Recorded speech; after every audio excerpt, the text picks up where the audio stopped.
today we're having some fun conversations or fun, learning opportunities, I think it's very cool to have this opportunity. I also added this little thing here, so if anyone Ko-Fi things will pop up and there's a link below. I should probably make a command for it too, but it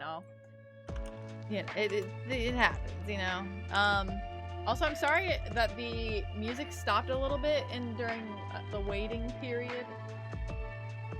Really need to trim my bangs, but I listened to one of those live lo-fi videos on YouTube, and just being a little buggy today. I don't know why I kept pausing. It was doing that even when I was kind of setting up stream, and then but then it was good for a while, so I was like, oh, it should be fine for stream, but then nope, it went back to poop. So yeah, it is what it is.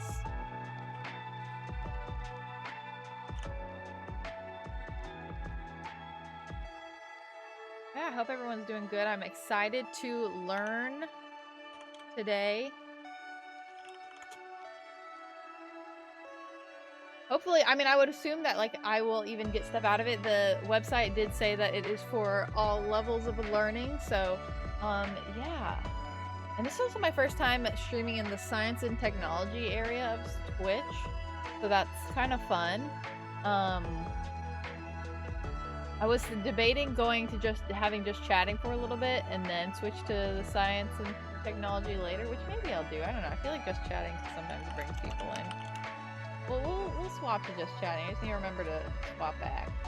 But yeah, some of my streaming friends, actually did the earlier co-stream of this, and they seem to have really enjoyed it. So I'm excited to also enjoy it, and also share this stuff with you guys, because this is really aligned with how, oh my god, it's doing it again. No, it's just switching songs. Weird. But this really aligns with what I want to do with my stream stuff. I'm gonna bring up their Twitch stream stuff so I know exactly when they go live. I don't want to miss it. Oops, there's that.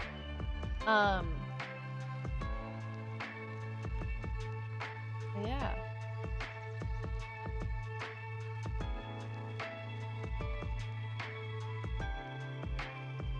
Especially, like I've said before, especially with all the stuff that's happening with Texas and the fact that that really, it's so basically, from what I learned, there is it's a natural pattern that usually happens. It's the jet stream of I think is what it's called, of cold weather that happens, but usually just doesn't reach this far down in the United States, which is why it's straight down the middle. I think also there was some reports of it snowing in Mexico, and so that's pretty nuts.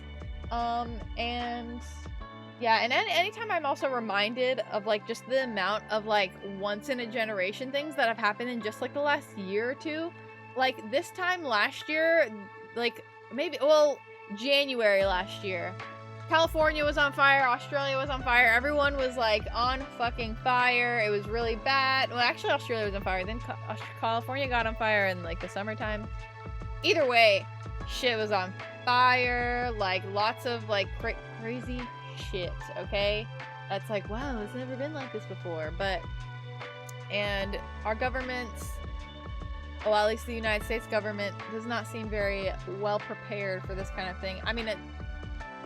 Even though they've been knowing it's coming for so long, they've known it was coming, but then they've just decided to be we're just gonna look over here and put more money into the thing causing it, instead of putting money into trying to solve it, even though it'll cost more money in the long run to fix the thing that we broke. But we think in the now. We care about us, not about people later on. We don't care about the future people. What? Shit's on fire. Yeah. Shit was on fire. But yeah, it's just absolutely nuts. All the stuff. How you doing, Siler? You here to learn some stuff.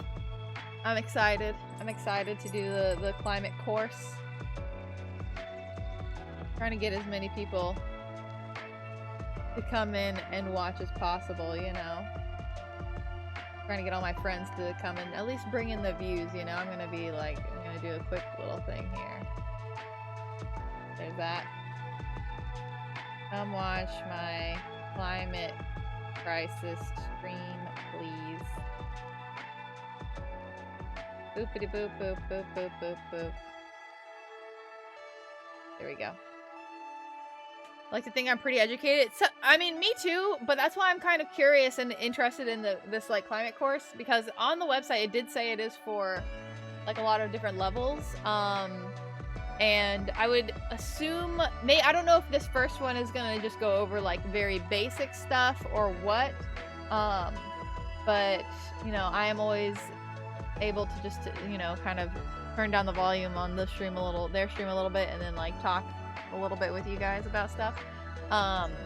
But yeah, I was saying that I didn't get to come in on some of my, I have some friends who also were co-streamed it earlier today because they had two different streams today. One was earlier because right now it's like 1:30 a.m. in the UK, and that's where they're based. And yeah, and one of my friends who I feel like is pretty decently educated on climate change, she was saying that she really felt that she got a lot out of it and enjoyed it. So your shirt is a reference? Yes, it is. It's a Full Metal Alchemist shirt. You are correct. It's a... Why can't I remember the name? Colonel Mustang. Jesus Christ. For a second I blanked on his name. One of my favorite anime characters. This dog of the military. Love Full Metal Alchemist. I actually need to rewatch it. It's been a while. But I love. Speaking of shit being on fire, you know, I have a natural preference towards fire characters. I like fire. Control fired, obviously. Controlled fire. But yeah, whenever me and my friends have like a bonfire or anything like that, they're like, Gabby, come and tend to the fire because you're the only one that can do the fire thing. And I'm like, here I am, Fire Lord Gabby. But just think of, but not the Fire Lord that's like the bad Fire Lord. Like, think of like a Zuko Fire Lord, good Fire Lord. Bonfires are nice. Yeah, that's one thing I'm excited about. The weather warming up a little bit here. Once it's starting to get into spring a little bit, then I'm excited for bonfires, because you can't do really bonfires in the summertime, but in the spring and fall. I've never played Dark Souls, so I would not know. Do not know.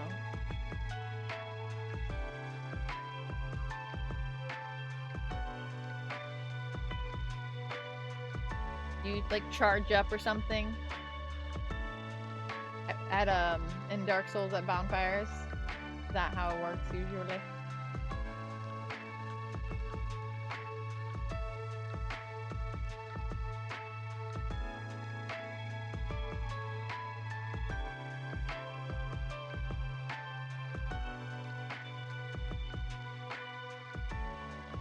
No, bonfires are save points. Okay. I was like, it has to be some sort of positive thing. For them to be nice, you know. But I, like, even some of the stuff that, I'm just looking at AimHi's, like, Twitch right now. So, like, earlier, I think today's thing is, like, how you can personally make a difference. I'm sure they'll also discuss, like, how the onus is obviously mostly on, like, larger corporations, but I feel like there's an element that we have to be responsible to a certain degree as well, because companies won't change until society changes, because society usually kind of deems where the money is appropriated? No. Appointed? So yeah, like I posted like a reel or TikTok, whatever, on Instagram the other day that I was talking about like composting and things you can do to reduce food waste, and then someone replied being like, well, it's all because of the corporation, so it doesn't. And I was like, well, yeah, but like you can you can do both. You can still complain to companies to the best of your ability, like email companies, maybe, like, you know, harass them on social media, like expose them, do all that kind of stuff while also doing stuff yourself. Like, but for me, it's more that I just try not to be too hard on myself about things I can't do when it comes to like my personal responsibility things, you know, because like you try your best with the abilities that you have, you know, with like your own mental health in mind and like society that you live in mind, but like, yeah, and also your actions go beyond just yourself and your personal footprint. Like your actions can radiate through your community and your friends and stuff, which then could radiate further, and like your impact can be a lot bigger than you think it is. So Dark Souls is fun, but you wouldn't let the franchise's reputation turn away from trying. Oh, okay. Companies will never change unless the country revolts. Yeah, so I feel like you need to inform and educate as many people and get as many people as you can to make the personal changes that they are willing to make with the proper education. So, because I feel like people like to be like, oh, well, I recycle, and it's like, okay, recycling is a lie. So, but you need to be educated before you can realize that, you know? So it's like just a matter of like getting the proper real science and real facts out there, which is why I'm very excited about this. Hopefully they can go over some of this stuff. But yeah, I know that they like, when I was looking at their website and stuff, they have a lot of like proper experts speaking. So, yeah, it'll be exciting. And also I can ask some questions in the chat, you know, but don't leave my stream. I can do the questions for you. It's already a struggle to do something that isn't video games on here, you know? Go tell all your friends about the climate crisis, you know? Tell them this is important for your future. You may not vote, but you can do this, you know? Like, I don't know what that has to do with anything.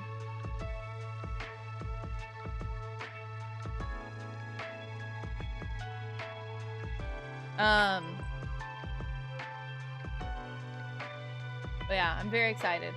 And also I feel like I can learn a lot from seeing how people teach this stuff through courses, because a lot of the like things that the kind of course things that I've attended were more like big convention type things, and they were teaching to like, it wasn't like sitting down like going slide by slide. Well, it was, but it was like on a really massive scale, and it was Al Gore on stage, so it's a little bit different. But I feel like seeing someone do it on stream, I feel like I can learn a lot, and I even have a thing here to take some notes. Yeah. All we can do is vote for candidates who plan to tackle climate change, and also hold them accountable for those promises, because they love to back down on their word after they get into office.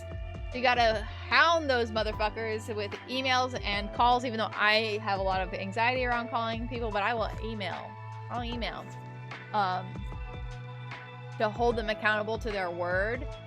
Which is why I was super excited that Georgia now has 2 Democratic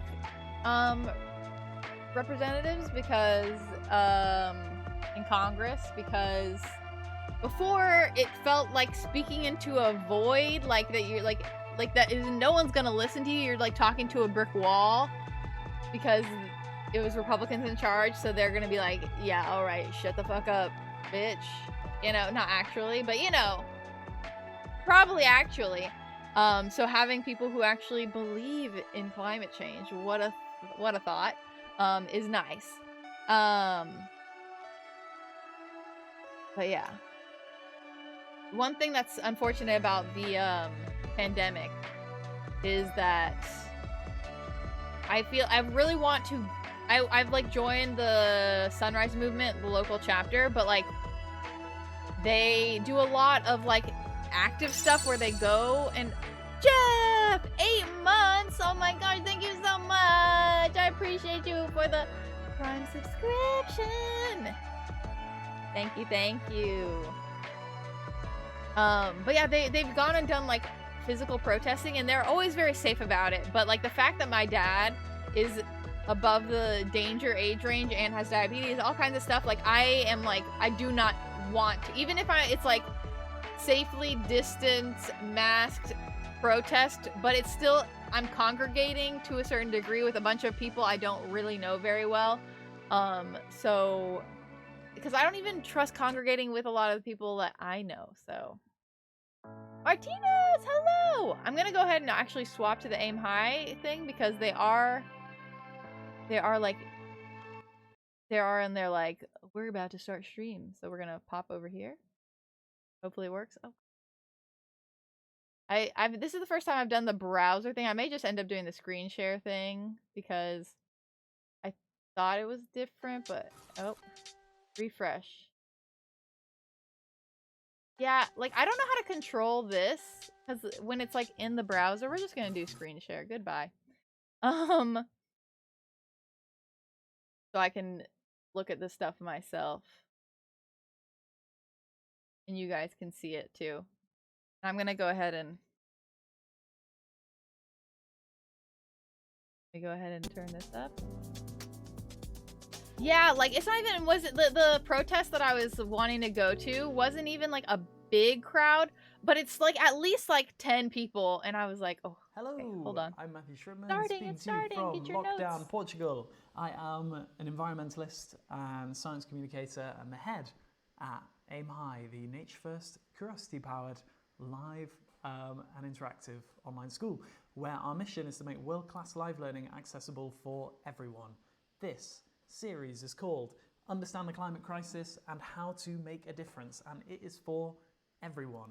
Any questions? If you like what you experience here, let me know. Please recommend it to others. I can put it in. With this topic in particular, there is no time to lose. Oh, hi, Duran. All right. Okay, so please take notes and ask questions as we go, and feel free to comment and I need to turn it up whenever too. you like. There is no such thing as a stupid question here, and please never feel that your question will be distracting. We are used to hundreds or thousands at a time. So yeah, please also feel free to respond to one another's comments as we go along if you'd like to. Please check that your chat is working now by typing your favorite fish into the chat thread now. Type your favorite fish. And while we're waiting for those fish, some shout outs to our co-streamers joining us today. So we should have on here Baylor, My Lady Sprout, Trobs Monkey, Rocket Sage, and Constababble. So welcome to our co-streamers. This stream will run for about 45 minutes, maybe slightly shorter or longer, and then there will be some optional time at the end for extra questions, including any that we didn't answer before. And perhaps more excitingly, we will also have a brilliant polar scientist joining us from Alaska Fairbanks at the end of the stream to take questions from you guys with me as well. I don't know enough about fish. So this course is not designed to teach you everything about climate and nature. Let me know if the audio levels are okay. It is designed to cut through the misinformation and fake news and to equip you with key knowledge, ideas, and confidence. We want you to be able to weave stories and understanding about climate and nature into your plans and conversations, from chatting to friends through to... No, come on. Should I refresh? Yeah. Is it on this side? At work and in life. The situation is very bad, and we're not going to sugarcoat that at all. But the purpose of these lessons is not to focus on how bad everything is. The purpose is to explain clearly why things are going wrong, what needs to change, what roles we can play, and how simple and near many other solutions are, and to help you to be more confident communicators yourselves. So if all goes well, this course will leave you feeling empowered, understanding, keen to share knowledge, and ready to be a catalyst of change. I'm ready. Everyone get your notebooks. So in this stream, we're going to talk about the following things. We're going to talk about human psychology. We're going to talk about tipping points, global heating, CO2 levels, our simplest solution, and most importantly, what we can do. Oh yeah. So to begin with, who knows what's going on here? Who knows what's going on here? Happy turtle.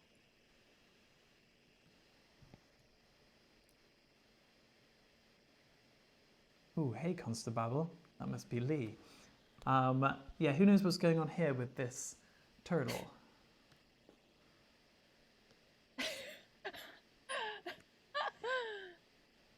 Yeah, it's probably quite a happy turtle, although it does kind of look like it's sad. But it's probably right. Okay, so sometimes it can be hard for butterflies in the rainforest to find salt. And so if they're running really low, then they sometimes stop off to drink the salty tears of a friendly turtle.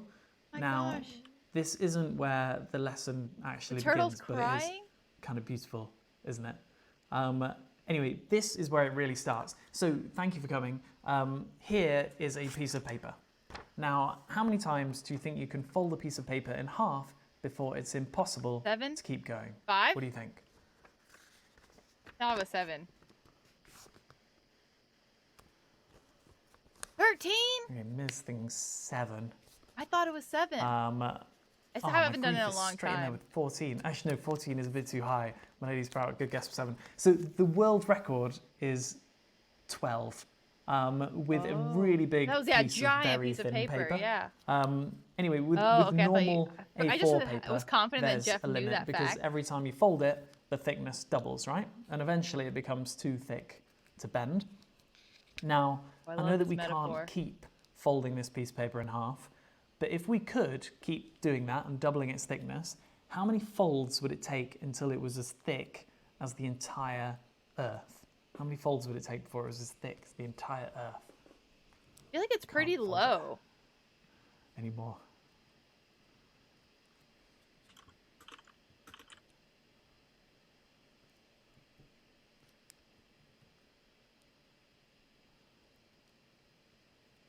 So it would be as thick as the Earth in 37 folds. 37? Yeah, my lady's proud. That's really close.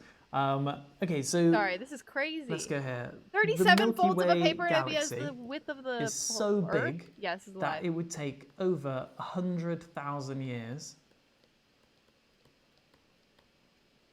for a text message to traveling at the speed of light to reach the other side of it. I feel like at the end of this, he's going to be like. Now, this is actually Andromeda because it's a bit tricky to photograph the Milky Way these days. Anyway, how many folds do you think it'd take before this same piece of paper was as thick as the Milky Way? How many times would we have to double the thickness of this piece of paper before it was as thick as the entire Milky Way? I was going to say like 52. That's probably too much. It's way too much. 23. I already did. It's too much. 48 there. It's probably just like. So 48 is a bit low. It would be. So it would take 83 folds to be. I don't know where we're going with this, but I like Milky Way. It would only take 103 folds to be as thick as the observable universe. Now, why is this important when thinking and talking about the climate crisis? It's because we humans aren't intuitively wired to understand. We aren't wired to intuitively understand how quickly things can grow when they speed themselves up. He's talking about how many times you have to fold a piece of paper till it's a certain size, because every time you fold a piece of paper, you're doubling the size. Because it's how we humans all naturally think. Fold a piece of paper 37 times before we've only really evolved to act quickly when we're faced with immediate threats, like a hungry tiger running at us, I think is what he said, to snatch the sandwich we're holding or otherwise. We never evolved to be instinctively scared of problems that investigations tell us are going to be dangerous if they don't feel dangerous now. Now, does the climate crisis feel scary to you right now? Is your adrenaline pumping?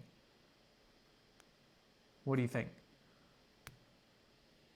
Do you feel the sense of adrenaline from the climate crisis? Not at the moment. Not at the moment. Exactly. Right. Mine is.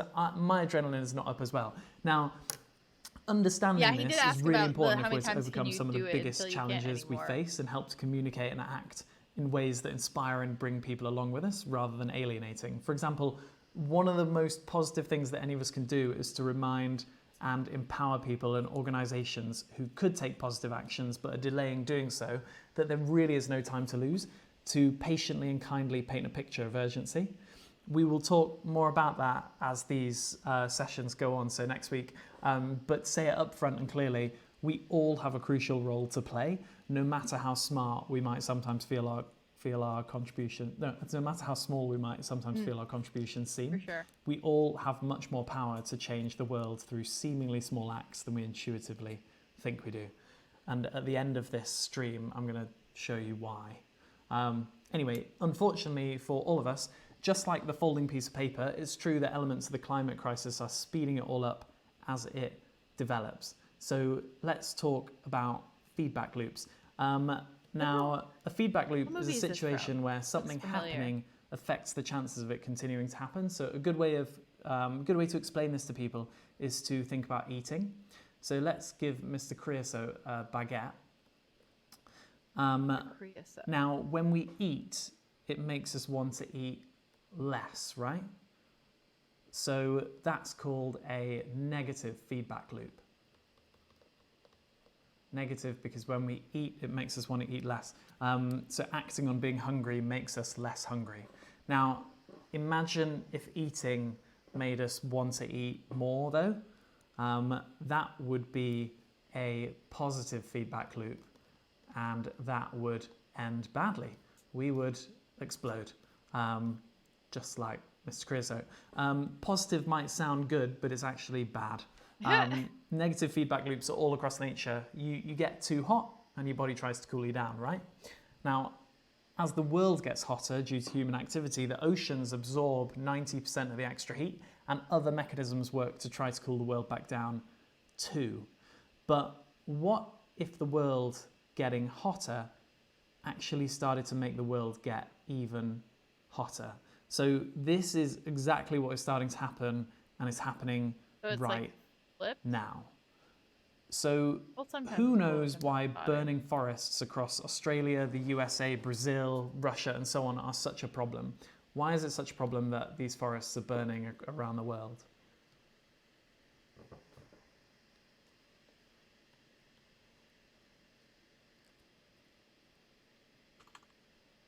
Okay, alcohol addiction man is saying greenhouse gases. Yeah, I agree, they hold a lot of CO2. Okay, cool. So obviously, like also the trees absorb. Trees regulate CO2, but also ruining habitats and the ecosystems are. But more importantly, the burning forests release greenhouse gases, which we'll talk more about in a minute. Yeah, this is a whole thing. Not only does the fire releases it, and then also it's getting rid of things that take it out. It's a whole thing. Healthy forests normally work to extract these gases from the atmosphere, but destroyed forests cannot do this. You can see why if too many forests were burning, this would be a positive feedback mechanism that would get out of control. And we call the point at which this would accelerate out of control a tipping point. So now for something else. So as the world heats up, the melting of ice accelerates, right? So it was July 2019. So in July 2019 alone, so that's just 1 month, an amount of water sufficient to cover an area the size of the entire of the UK to a depth of 2.5 meters, so that's about 8 feet, melted off the Greenland ice sheet. I assume he's going to ask a question, and I'm already typing it out. One single month. Now, who knows why melting ice is a positive feedback mechanism that's heading towards a tipping point? What do you think? Why is melting ice a positive feedback mechanism that's heading towards a tipping point? And while you say that, while you give me some answers, the ice reflects sunlight, and then because it's bright, and then the ocean is dark, so then it absorbs the heat. 1, 2. And it messes with the currents. Okay, so my lady Sprout is saying sunlight doesn't have anything to reflect off. Great. And Albel156 is saying albedo. That's perfectly right as well. Yeah, okay, great. Yeah, I think so the actual a useful way to explain this to people, because often people find this hard to understand, is to ask them to imagine wearing a that they have black these shirt two versus a t-shirts. white shirt. So they've got one darker in colour, the colour of the ocean, and they've got another one lighter in colour, the colour of the ice. But also, as it melts, it also raises. But the heat is more of a problem than the actual sea levels. Or 2. But obviously, sea levels is also an issue. And hi, I wasn't listening to what he said. Okay, two, of course. Yeah, two, right. I don't know. So the last time I ran this, loads of people were saying one. I was like, what? So yeah, most people would prefer to wear two because it's much better at reflecting the heat of the sun. Yep. As it comes down. As global ice melts, there's going to be less ice to reflect heat, and the dark oceans underneath are going to absorb Suck that shit in. more heat. And so the world is going to get hotter, and a positive feedback loop begins, melting and it more ruins ice, the currents of the ocean, which point. means there's less oxygen So running through the ocean, which then there also are many kills things. more And it's a positive whole feedback loops with tipping points, and we'll mention a few as this course progresses. But for now, I just want to. For now, I just want to mention. For now, I just want to tell you what we're worried all these tipping points could combine to cause. So let's just drag in this.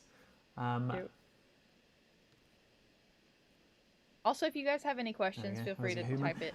So if we carry on pushing the Earth system hotter and hotter with our human activities, then it will eventually get to a point where our planet will start heating in a way that it let me know, because I'll be run away emailing with them itself. afterwards to give them any feedback I have. We call this uncontrollable accelerating heating situation hothouse Earth. Of course, it isn't the case that there are only things going on that are accelerating the Earth heating up. So let's bring this in. You've also got some natural negative feedback loops on Earth that are working to keep us in balance, which is why there might still be time to turn things around. Now, I say might because the truth is that nobody knows where the top of this hill is. Nobody knows if we're already heading for runaway heating. The boulder might already be at the top of the hill and ready to roll down the other side. Totally sure. When politicians and leaders talk about climate targets, these targets are based on educated guesses and models, but nobody actually knows for sure if we've already gone too far or not. Now, this sounds scary, and it is, but since we don't know where we are, we have a duty to do all that we can. This is an emergency. Everything that we do now, and I mean everything, will make a positive difference for the future. Okay, now we're going to talk about carbon dioxide and why it causes the world to heat up. And some of you will already know this, so this bit will be concise and quick. Right, so firstly, what do people mean when they say the word carbon? What do they mean? Frog is saying carbon.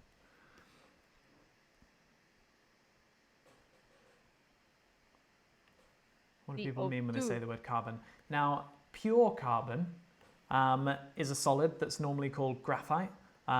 So that's like the inside of your pencil or a diamond if the graphite has been compressed at high temperatures. So yes, the inside of every pencil is kind of almost a diamond. By the way, on a side note, there's some crazy stuff that goes on Jupiter and Saturn, where graphite dust and methane floating around in the atmosphere turn into diamonds, and they form a diamond rain. In fact, I think diamond rain is the most common kind of rain in the whole of the solar system. Anyway, people in chat, carbon, when combined with other elements, is one of the most important building blocks for every living thing on Earth, like this froge. Now, in other words, carbon is all over the place. Let's give him a top hat. It's reasonable. Deserves that. Put a little top hat on the front. Hat. However, for some reason, the media has started calling one specific form of it carbon, and that is carbon dioxide. Yes. So when people say carbon in the media, they generally mean carbon dioxide now, which is kind of weird, but anyway, that's what they're doing.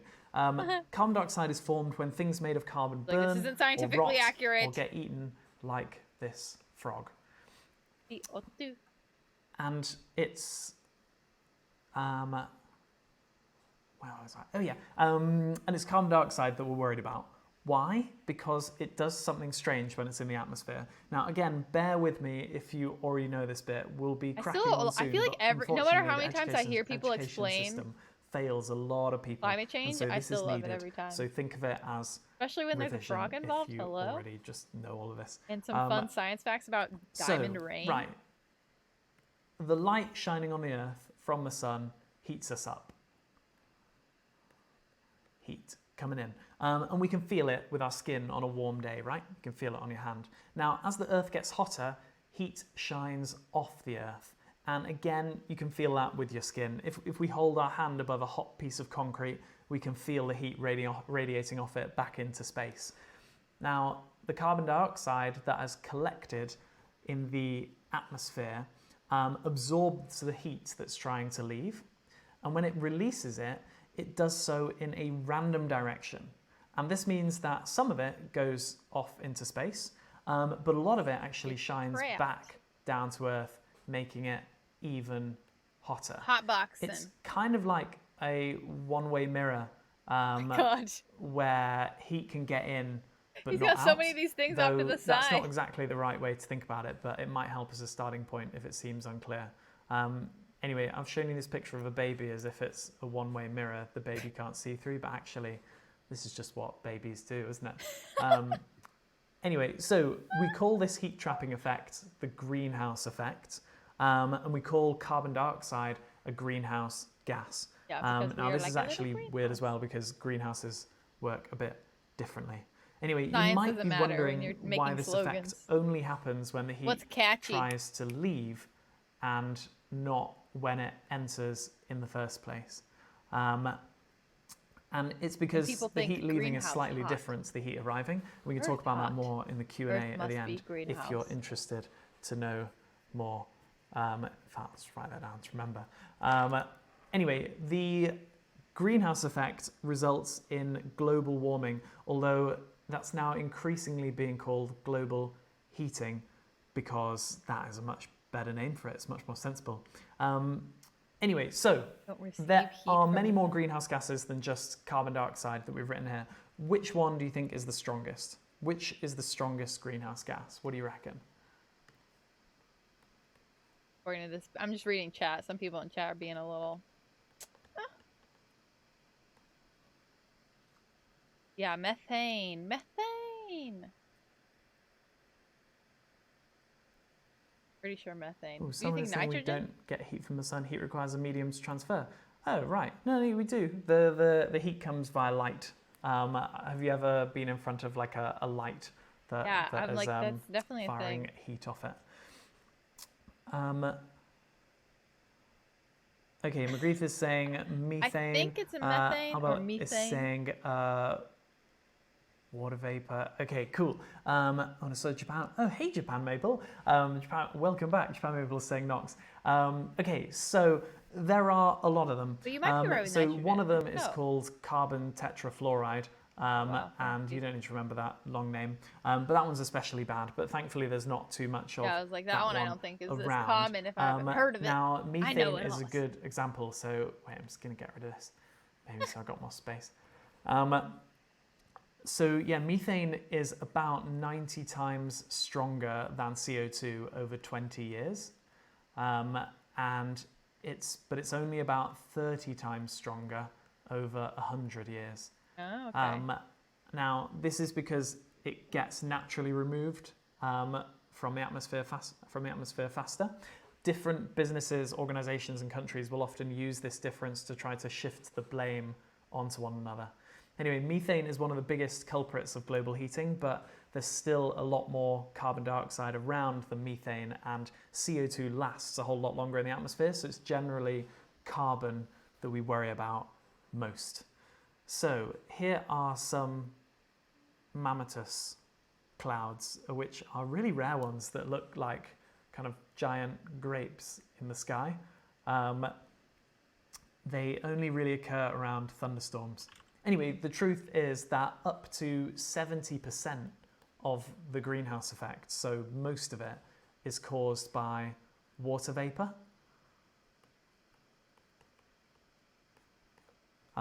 Because water vapor is such a strong greenhouse gas and there's so much of it.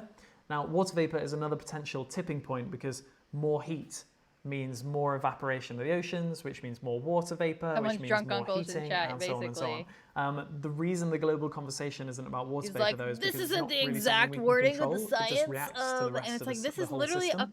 a course to go over the basics, and you're like, dioxide. Well, actually, it is as radiation an that the aside, by Earth the way, turns into. it's a common myth that global warming is being caused by heat getting in through holes in the ozone layer. The ozone layer protects us from cancer-causing that was a long time ago, ultraviolet that the radiation ozone from the thing. sun, and that's a whole different story. Anyway, it might seem like bad luck that we have an Earth that heats up so easily, but actually it's really important. The greenhouse effect is not a problem. Who knows what the average temperature on Earth would be without the greenhouse effect? So no greenhouse effect, how hot would the Earth be? What do you reckon? No greenhouse gases? Very cold. Probably, right? 420 degrees Celsius. Okay, Miz saying minus 100,000, which is colder than it could possibly be. Longhead is saying 150 degrees. Japan Maple spot on with the ice age. Okay, so yeah. Yes, without any greenhouse effect, we'd be at about Very minus cold. 18 degrees C, which is about 0 Fahrenheit, actually, I think. Also, the temperatures would be way more extreme, with an enormous difference between cold days and extremely cold nights. Now, with the greenhouse effect, the Earth averages about 15 degrees C, and that is 59 Fahrenheit, I think. Now, we need the greenhouse effect. That's all right. It's not a problem in itself. 59's Throughout nice the history of our planet, we've not only had the greenhouse effect, but also the levels of different greenhouse gases have changed, and it's natural for them to do so, and natural for the temperature of our planet to have changed too. The problem isn't that levels of CO2, methane, water vapor, etc. are going over up. a long The problem period is of how time. quickly they're going up, and how it could trigger difficult to reverse or maybe impossible to reverse changes if the rock rolls over the top of the hill. Now, some people point to times in the past when the levels of greenhouse gases were much higher and say correctly that life got by just fine. And they use this to cast doubts on whether climate change is a problem. What they're missing is that it's the speed of change that matters. It's not the fact that it's changing that matters, it's the speed. Usually it was over a very long period of time. I want to show you something that you can show to other people too. Because of human activity. You can represent the climate of the world with a piece of paper. If you have a piece of paper with you, then you can do this with me. Now, as we add more greenhouse gases to the atmosphere, we can represent this by moving more of the paper above our fingers. And we can do this for a while. Jesus. And there'll be no consequence, right? Oh, mine's starting to fall. The climate system will just remain stable. However, there eventually comes a point where the piece of paper and the climate changes very rapidly to a different state, like a hothouse Earth. That's a fun way to visualize now, it. what do you think happens if we try to go backwards? What will happen if I start to move my fingers just a tiny bit upwards? It's harder for it to get back up. What do you think? I have to put my be at a higher point to lift it back up. Paper cut, reasonable. And Longhead 99 is saying can't go back. Yeah, exactly. So you might think that we can easily now move more of the paper below our fingers and immediately undo this. I dropped my paper. I was so excited to answer the question. Once we go too far, we have to go a really long way back to return to the state we were in before. Wow, what a good visualization. Of course, the climate is less simple than a piece of paper, and it may never be possible to get back to where we were if we go too far. Well, as humans exist, the Earth will just freeze everyone over, kill everyone, and we have to be eventually get back to normal. Because we don't want to be the generation that allowed this to happen on our watch. Now, this course promises you solutions and empowerment and not to focus on what's going wrong, and that's where we're going. But to get there, we have to go through the reality of where we are now and where things are heading. So you will already know that there are worsening droughts, hurricanes, the displacement of millions of people, as crops fail, and that over 1 million species are on the brink of extinction. And all this can be very overwhelming. Don't have anyone moderating It is really distressing to see the reality of what is going on in the world and to be a part of the people who understand how much we need to change and how little seems to be getting done to turn things around. And it's okay to mourn. It's okay to be sad, and it's okay to be angry. Many of us are there with you, and we have to show that we're there for others. Especially with 1,000 people. However, we mustn't feel hopeless, because hopelessness gets us nowhere. Hopelessness is something that's forced upon us by a dysfunctional system, and we all have to shake it off. In the words of the great Jane Goodall in a recent AimHi lesson, every one of us can make a positive difference every day. Damn. None of us wanted to be born into a time when there's a climate crisis unfolding. May you live in interesting times, as the old Chinese curse goes. But this was not our choice, and we all have a role to play in turning this around. By working to become more effective communicators, we have the chance to multiply our positive impact many times over. So thank you for coming to this course. Now, I want to share with you a story about these monkeys and this ladder. So a load of monkeys are in an enclosure, and at the center of the enclosure is a ladder with a load of delicious bananas at the top. Now, every day the bananas are replaced with fresh, new bananas. And one day some humans decide to set up a perimeter around the ladder. Now, if any of the monkeys cross the perimeter, then cold showers are activated all across the enclosure and all of the monkeys get wet. Now, the monkeys don't like this, and so they start attacking any monkey that goes near the ladder. And very quickly, all of the monkeys learn that no one is to climb the ladder. And then next, over a period of time, the monkeys are replaced one by one, and each new monkey learns from the other monkeys that it shouldn't climb the ladder, even though it's never experienced a cold shower, and so it doesn't actually really know why. Eventually, all monkeys have been switched out for new ones, and none of them have ever experienced a cold shower, and the humans then turn off the perimeter and they turn off the cold showers. What do you think happens next? What Monkeys happens just next? don't ever touch it. I was trying to slightly moderate this guy in chat with the abilities that I have, so I can't. Yeah, but they don't get the bananas. Don't go for the bananas. Okay, Japan people are saying they don't get the bananas. Cruelty is saying, ugh, don't know what that means. Whatever's saying nothing. And Longhead is saying, I got distracted by the bananas. Okay, so for a long period of time, monkeys continue to attack one another for going near the ladder, even though it no longer makes sense to do so. Eventually, there will be pioneers, right? Creative monkeys that will experiment, find out that the old rules are better broken, and go and get the bananas. But it could take a long time. Now, this experiment wasn't ever carried out exactly as described, but similar experiments have shown how normal it is for living things, including humans, to adhere to ingrained normalities, to do things because that's how we've always known them to be done. Like, why do we wear ties? It's really weird, isn't it? We are wired to accept the status quo. White culture and to put our trust in the present reality, even if it doesn't quite make sense. Many of the biggest problems in the world exist not because we don't know they're damaging, but because we are so used to the way things have always been done that we struggle to imagine how they could be different. Understanding the limits of human psychology is just as relevant for understanding and communicating effectively about the climate crisis as any graph of CO2.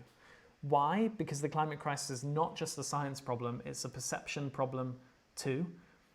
This is why good communication is so crucial. By helping those around us to question the way that things are done and to imagine how they could be done differently, we can create change very rapidly. Ideas are powerful things, and we'll talk more about that in a moment. But first, I'm going to show you some quotes. I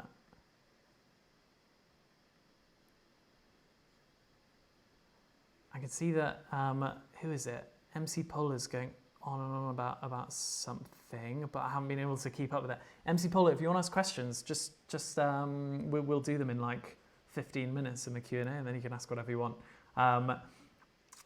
But anyway, I want you guys to tell me if you recognize the names or associated organizations of the people saying these things, because this is our current reality, but it doesn't have to be. So we are in a planetary emergency. Professor James Hansen is the former director of NASA Goddard, and Ban Ki-moon, this is an emergency, and for emergency situations, we need emergency action. I guess Ms. recognises NASA. Now, we'll give you these quotes in a pack after the lesson if you want them. They're easy to download. I'll let you know how you can get them, as well as like loads of other stuff as well. But these are very prominent people from prominent organizations involved in influencing global decision making, yet somehow climate is still not the global priority. COVID changed the world almost overnight, yet we're repeatedly told that making the necessary changes to turn around the climate crisis will take many years or many decades. Now, as promised,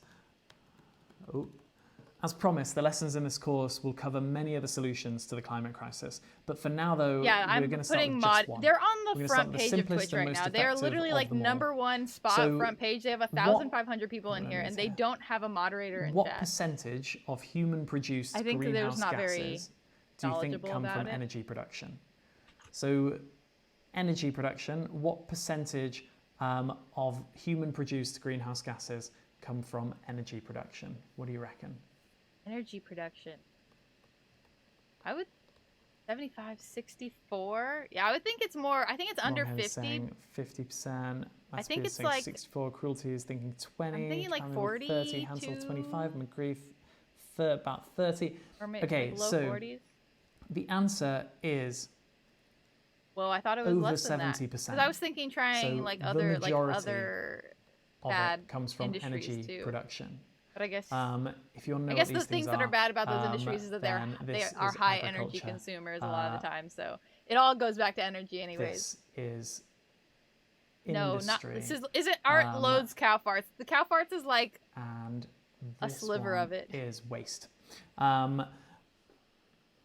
Okay, so what percentage of energy do you think is generated by burning fossil fuels? So what percentage of our energy do you reckon is generated by burning fossil fuels? This is the entire world, I think.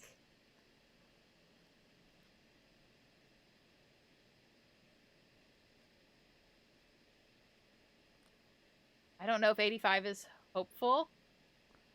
Oh, Melody Sprout is so spot on with the answer. Yes, 85%. Hell yeah! So 85% of our 85% of energy is produced by burning fossil fuels, and obviously burning fossil fuels releases carbon dioxide, like if it's in the United States, which increases the greenhouse effect. Worse, but if it's globally, I feel like enough people do a decent amount of renewable energy around the world. The CO2 level in the atmosphere since the year 0 AD. Now, you might be wondering what ppm means, and it means parts per million.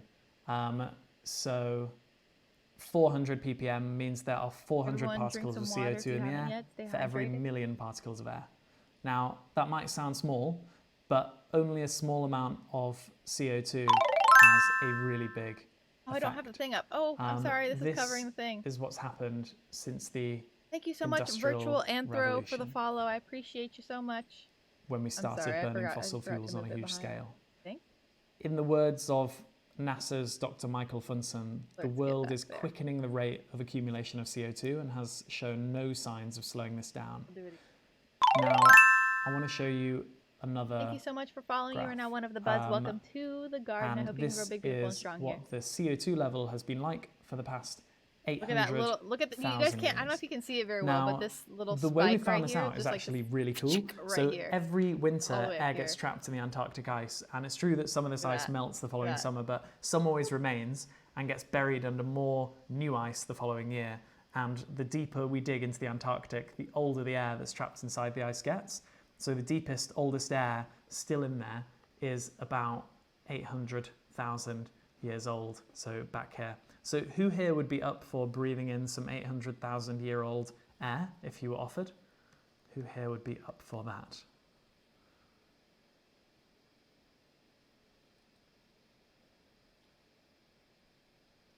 No, these people are crazy. I'm not doing that. People think it's, I mean, I guess they say it's fresher, but that's a whole nother world. That air... Okay, Albel's saying definitely. Kevin's tag saying it's fresher than now. Japan was saying it sounds kind of tasty. Yeah, 100%. I'd be well up for breathing in some 800,000. No, why would you guys do that? Anyway, no, the Antarctic that's ice dino air. Records, we call Who knows what kind of shit is living in that air that core could kill us? data I'm not doing are that. so accurate that we can use them to figure out when the Romans started using slightly different mixtures of metals in their coins. But the ice core stuff is really cool. Anyway, as you can see, the CO2 has certainly moved around quite a lot, right? But it's over. But it's also not moved anywhere near so much, so thousands. high or so quickly as it has in the last 200 years since the Why do you Industrial call that a Revolution. little bug? It's happened so fast that you can hardly see it. Now, you might sometimes come across arguments where people say that recent global heating has nothing to do with greenhouse gases and is actually a consequence of natural solar cycles, and that the sun is currently getting hotter. The internet often perpetuates things that aren't true because people share stories that sound compelling. The sun has actually been getting less hot for the past few decades, and we'll send you the data showing this in the pack after the lesson, or you can download it if you'd like to see it. Industrial Revolution. Now, who here thinks that people who believe these things are stupid? Yeah. Who here thinks that the people who believe this stuff are stupid? You guys can see my screen. So Longhead is saying, okay, McGreeth, I agree with you, misinformed. Okay, so I think they really are. Yeah. I don't think treating them as stupid helps very much either. Sure. These are people who like questioning conventional wisdom, and many of them could potentially have been good scientists with a disposition for questioning things. It's important that we don't forget how compelling many conspiracy theories are for people and how difficult it can be to sort facts from fiction once our trust in scientific institutions erodes away. And we'll talk about that more in lesson 4. For now, though, I just want to say that it can be exhausting trying to convince climate change skeptics to change their minds. Yep. But the best path is always with kindness, understanding, a lack of judgment, and above all, patience. Luckily, these people are very rapidly becoming less influential in the world, and so most of the work we have to do isn't convincing a small number of deniers to change their minds. It's actually in convincing those who already know what's happening that we need to act with more urgency. Our role, if we're going to be communicators, is actually almost all about empowering and compelling people to take more positive actions. It derails conversation in chat. Now, we promised you that we wouldn't overwhelm you with charts. But I want to show you just one more chart of CO2 levels, and once we've done this one, that's most of the course's graphs done. So we're now really zoomed in on the last 20 years. Now, what do you think is causing this wobbling? Now, don't worry if this is too much detail for you. The main thing we're going to talk about. Well, no, because I was going to say just seasons, but the seasons are different depending on the hemisphere, so it should all even out. Also, while we wait for answers, I'm just going to show you this image of a sea slug called Elysia chlorotica. It's distracting, that can exactly. photosynthesize like a plant, so it can just sit in the sun, make its own food. I did without doing anything. I missed the beginning of the monkey story. Is great. Anyway, yes. Okay, so the wobble is because every year the summer growth of plants and sea slugs decreases. So it has to do with seasonality, but it's more because of CO2, and the what winter is growing death of in plants the animals increases it. So I can see the static photex saying seasons. That happen in different seasons and certain areas saying that is a very good slug. And also, I guess in the middle. Correct. The middle stays pretty much the same. That's a lot of tropical stuff. But anyway, so this is sort of a teaser to what we're going to talk about in lesson 2, so the stream that's happening next week, that nature is one of our most important climate solutions, and that a healthy natural world means a lot of carbon dioxide being removed from our atmosphere. Anyway, notice how the level of CO2 is continuing to rise. CO2 did not fall because of the pandemic. The rate of increase slowed a little. Yeah. But it's still increasing fast. When we're still, having industries. Now, just a moment ago, we saw how rapidly the CO2 level is rising relative to the last 800,000 years. However, we have reason to believe that our atmosphere has likely not changed as quickly as it is doing now for hundreds of millions of years. 252 million years ago, a rapid change in the atmosphere resulted in the disappearance of up to 96% of all species in the ocean and 70% of all species on land. Many people aptly call this the Great Dying. History never repeats itself, but it can rhyme. Well, that's a fun little quote there. Now, it may not always reveal, but there's no two ways about it. We need to stop burning the fossil fuels that are creating all of this CO2 as quickly as possible. This is our most important solution, and it is very simple. Just because the world has been powered by fossil fuels for so many years does not mean for a second that it has to continue. We don't have to be monkeys around a ladder, especially when doing so has us on a collision course with catastrophe. We can and we will devise a new way. And here's how we can start as a planet. Number one, switch to greener energy sources You get better batteries. Switch to greener sources of energy generation, so like solar, wind, wave, etc. Despite what people say, we can power the world without fossil fuels if the will is there to make the changes. And there's recognition that short-term expenses to make it happen are actually enormous long-term savings. And two, reducing global energy use overall. A lot of the ways we use energy are unnecessary and inefficient, and we could be a lot less wasteful. So how do we have a positive impact ourselves? Here are some of the most important things that we can do.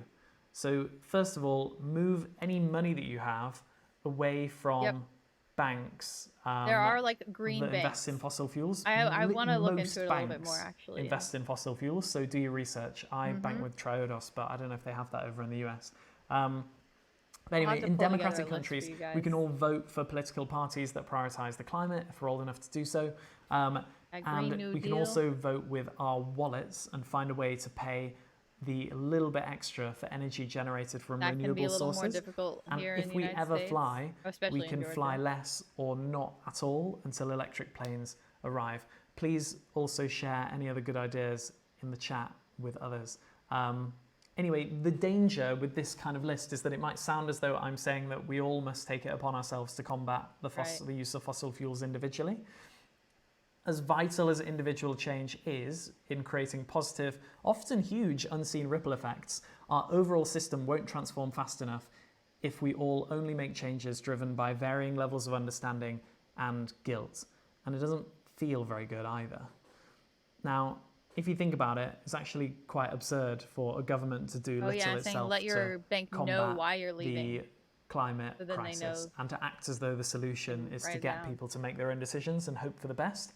It's sort of like telling the population, right, we're getting rid of all the laws about stealing and we're going to get rid of all the police. But stealing is bad, so don't do it.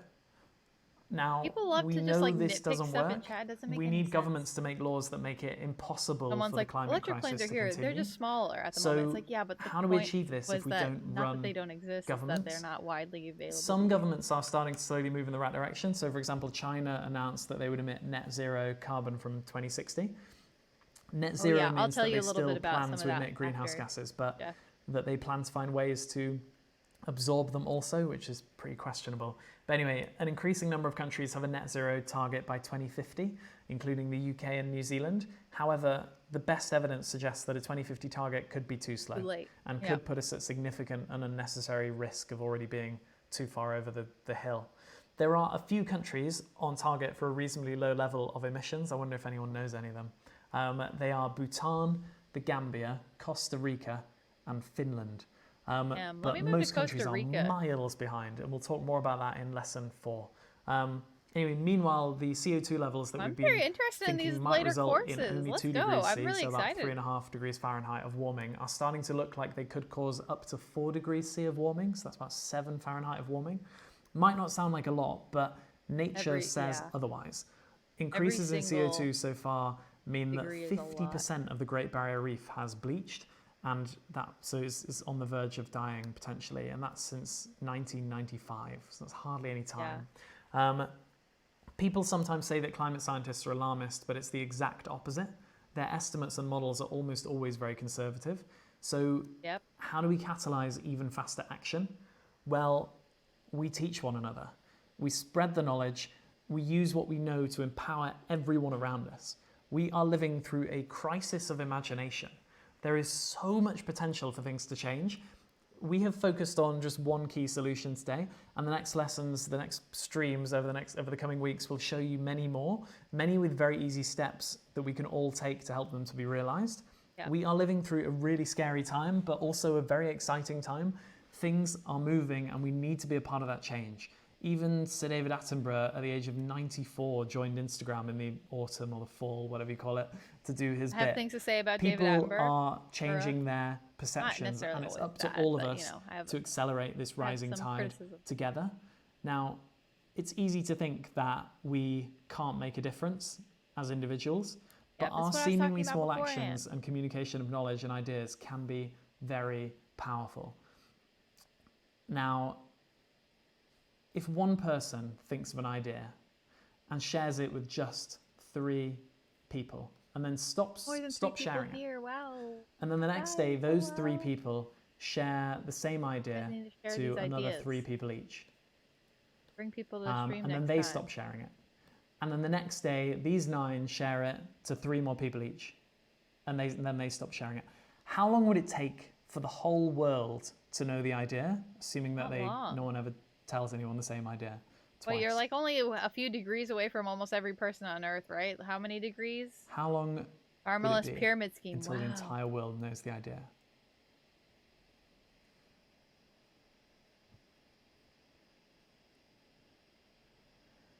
"5 years," we're seeing me say. It would be just 3 weeks. It's even faster if each person shares it more than 3 times.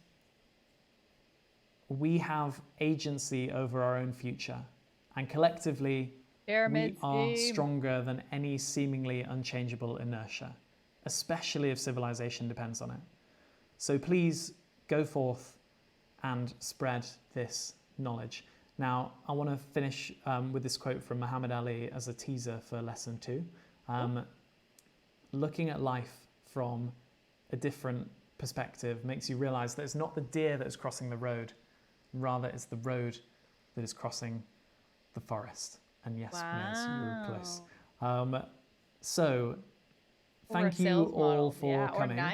In a moment, we'll move to our Q&A with our very exciting guest who's about to join us. But first, do take a moment to think about how you can apply what we've learned today to your own life, work, and plans. And please share this course with your friends, family, and so on. It will be running again soon. As well, it's running again next week, but the first one will be running again soon. We really mean it that this course is for everyone, and it's designed to empower anyone to understand, talk about, and take positive action to combat the climate crisis. If you'd like to get your hands on the pack of key points and resources for this lesson, then you can find them on the climate course page of AimHi's website, which is here. Said that like an American. We usually offer certification to those who finish this course with us when we do other runs. But if you sit the whole thing and you really like one, then you can email our team, and I'm sure we'll be able to give you one if you'd really like one. Anyway, if you'd like to donate or become a patron of AimHi, then there's a link to do so at the bottom of our website. And if you'd like to join our community, which we're literally just starting right now, then here's the Discord link for it. It's literally just about to begin, where we can talk about some of the things that you've learned today. And if you're a student and you'd like to join our global community of ambassadors, you can apply to join via the bottom of our website. And lastly, please review us on Trustpilot if you'd like to. It makes a big difference to us if you do. So yes, please tell your friends and family about our Nature First, curiosity-powered online school and our mission to make world-class live learning accessible for all. Check out our calendar to see what's running other than this course, and do follow our socials. They're all logo up stuff. Here. Maybe I can pitch them so I can maybe thank you for being a part of Climate Course Part 1, especially our co-streamers. So My Lady Sprout, Trobs Monkey, Rocket Sage, and Constababble, and Baylor.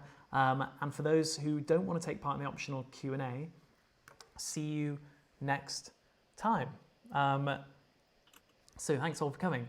Right, okay, let's bring on our guest. Q&A.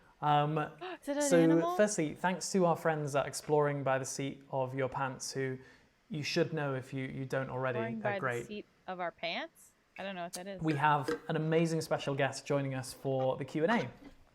So Dr. Melinda is a polar scientist, formerly at NASA's Goddard Space Flight Center and now at Alaska Fairbanks, studying the frozen oceans in the Arctic and Antarctic.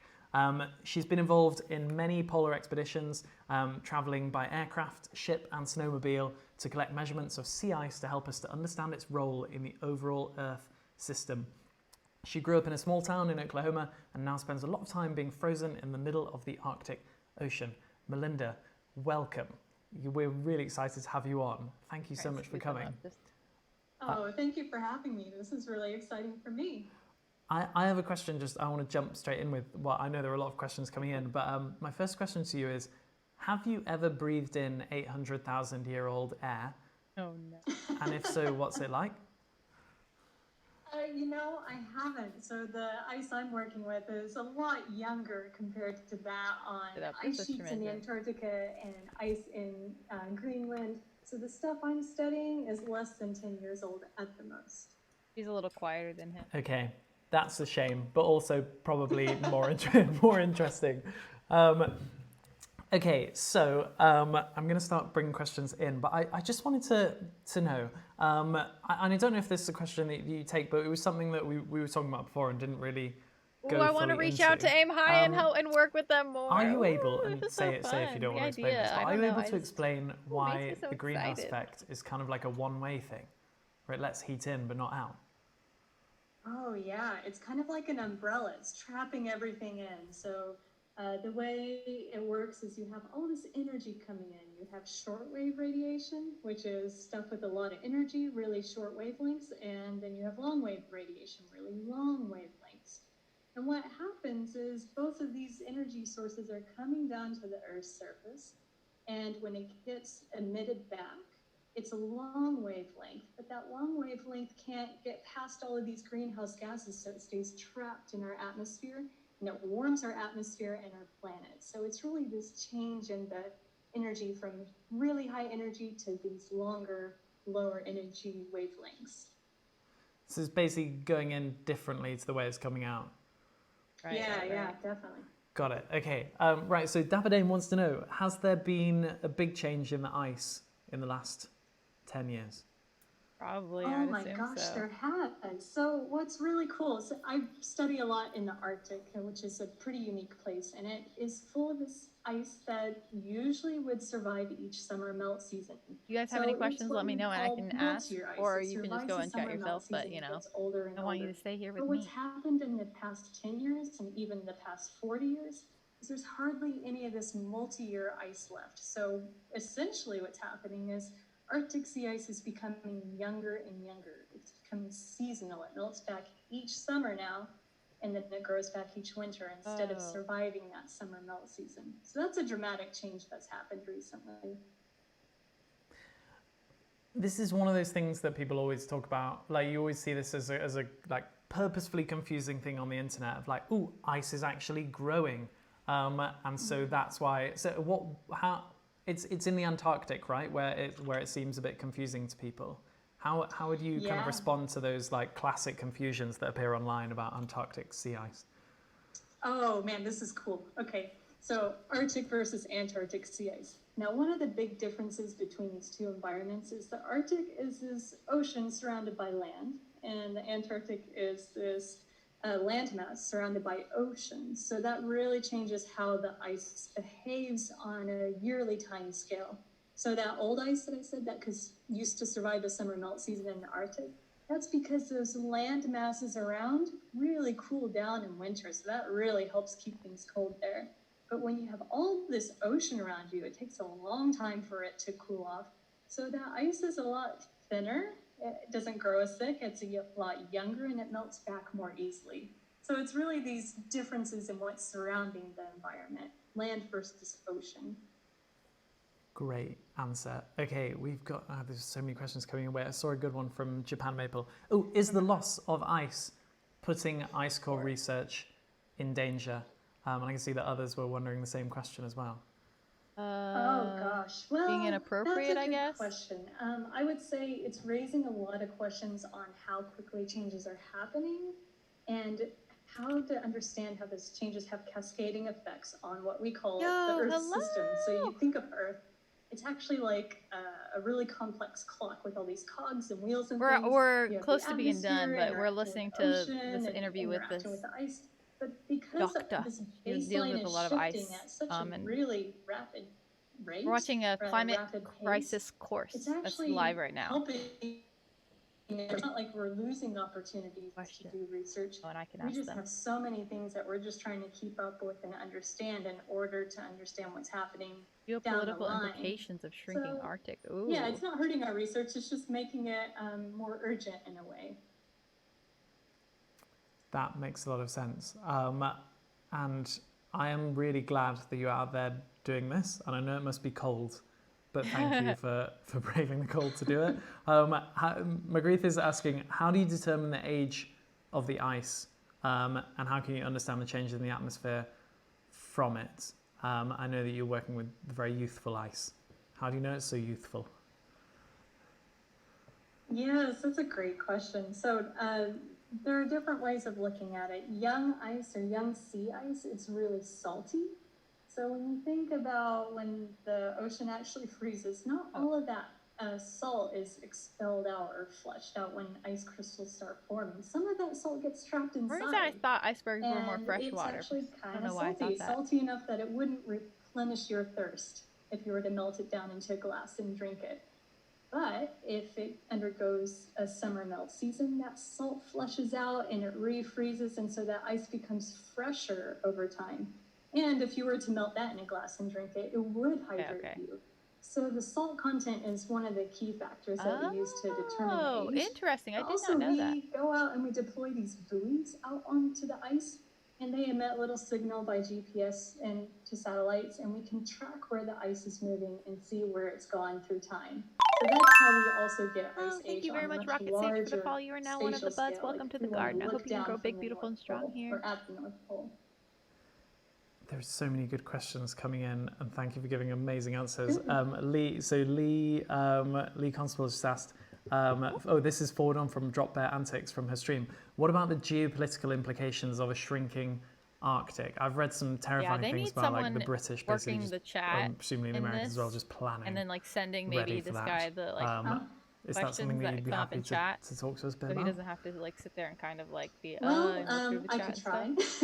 So in terms of geopolitics, I don't know if that's really something that's a critical issue as much as climate change. I mean, that's going to have a much longer lasting impact on societies and understanding where the boundary is and where the resources are, and especially with the shift from oil to wind energy and solar energy.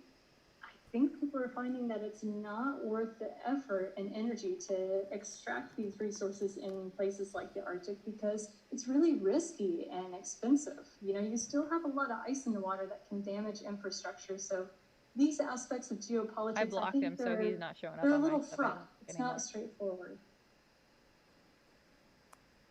A very good answer. Wait, we've got someone who's being a troll in the chat, but it's very strange. I can't see them coming up. So I'm sorry, guys. I know that people are complaining that there's a troll, but actually, for some reason, they're like a ghost troll where they are not coming up in my thing, so I can't even see them.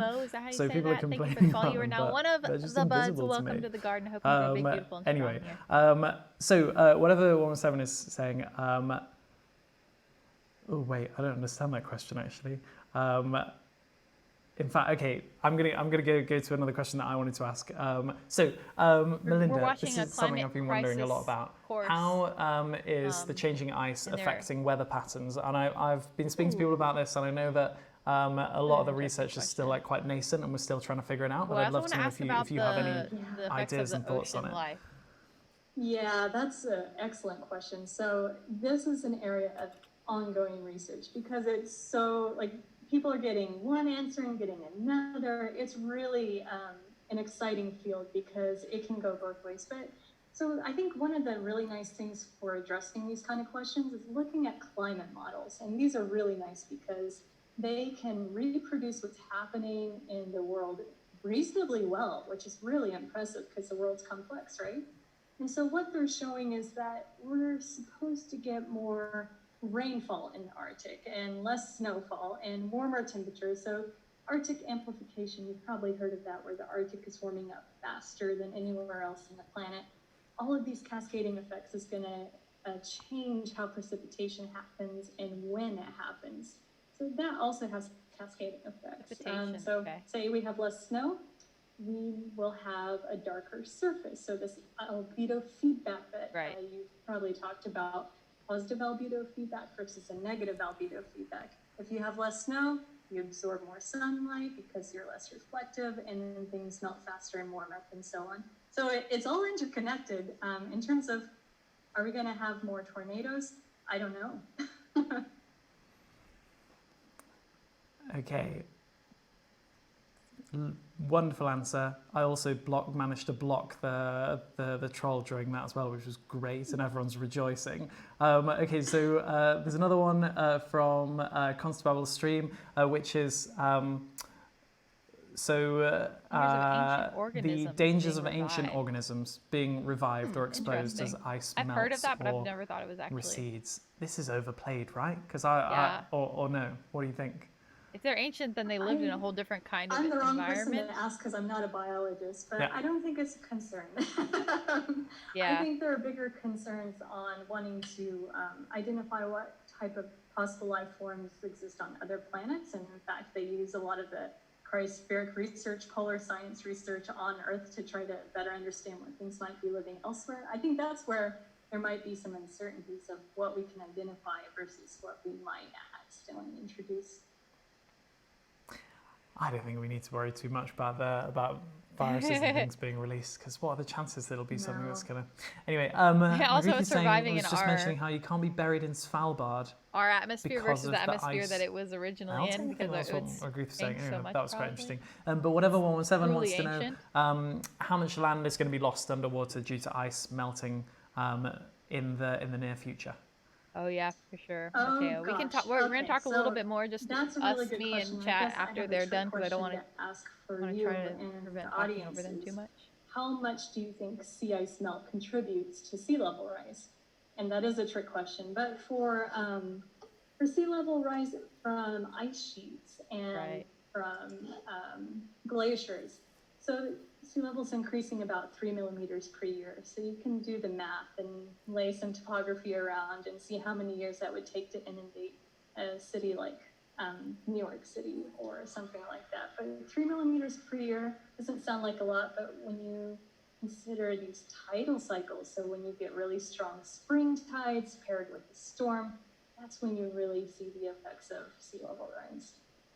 And the answer to that trick question, it's kind of like if you have a glass of water with ice cubes in it and you let that melt, there will be no change because the ice is already floating in the ocean. So if it melts, it doesn't contribute to sea level rise.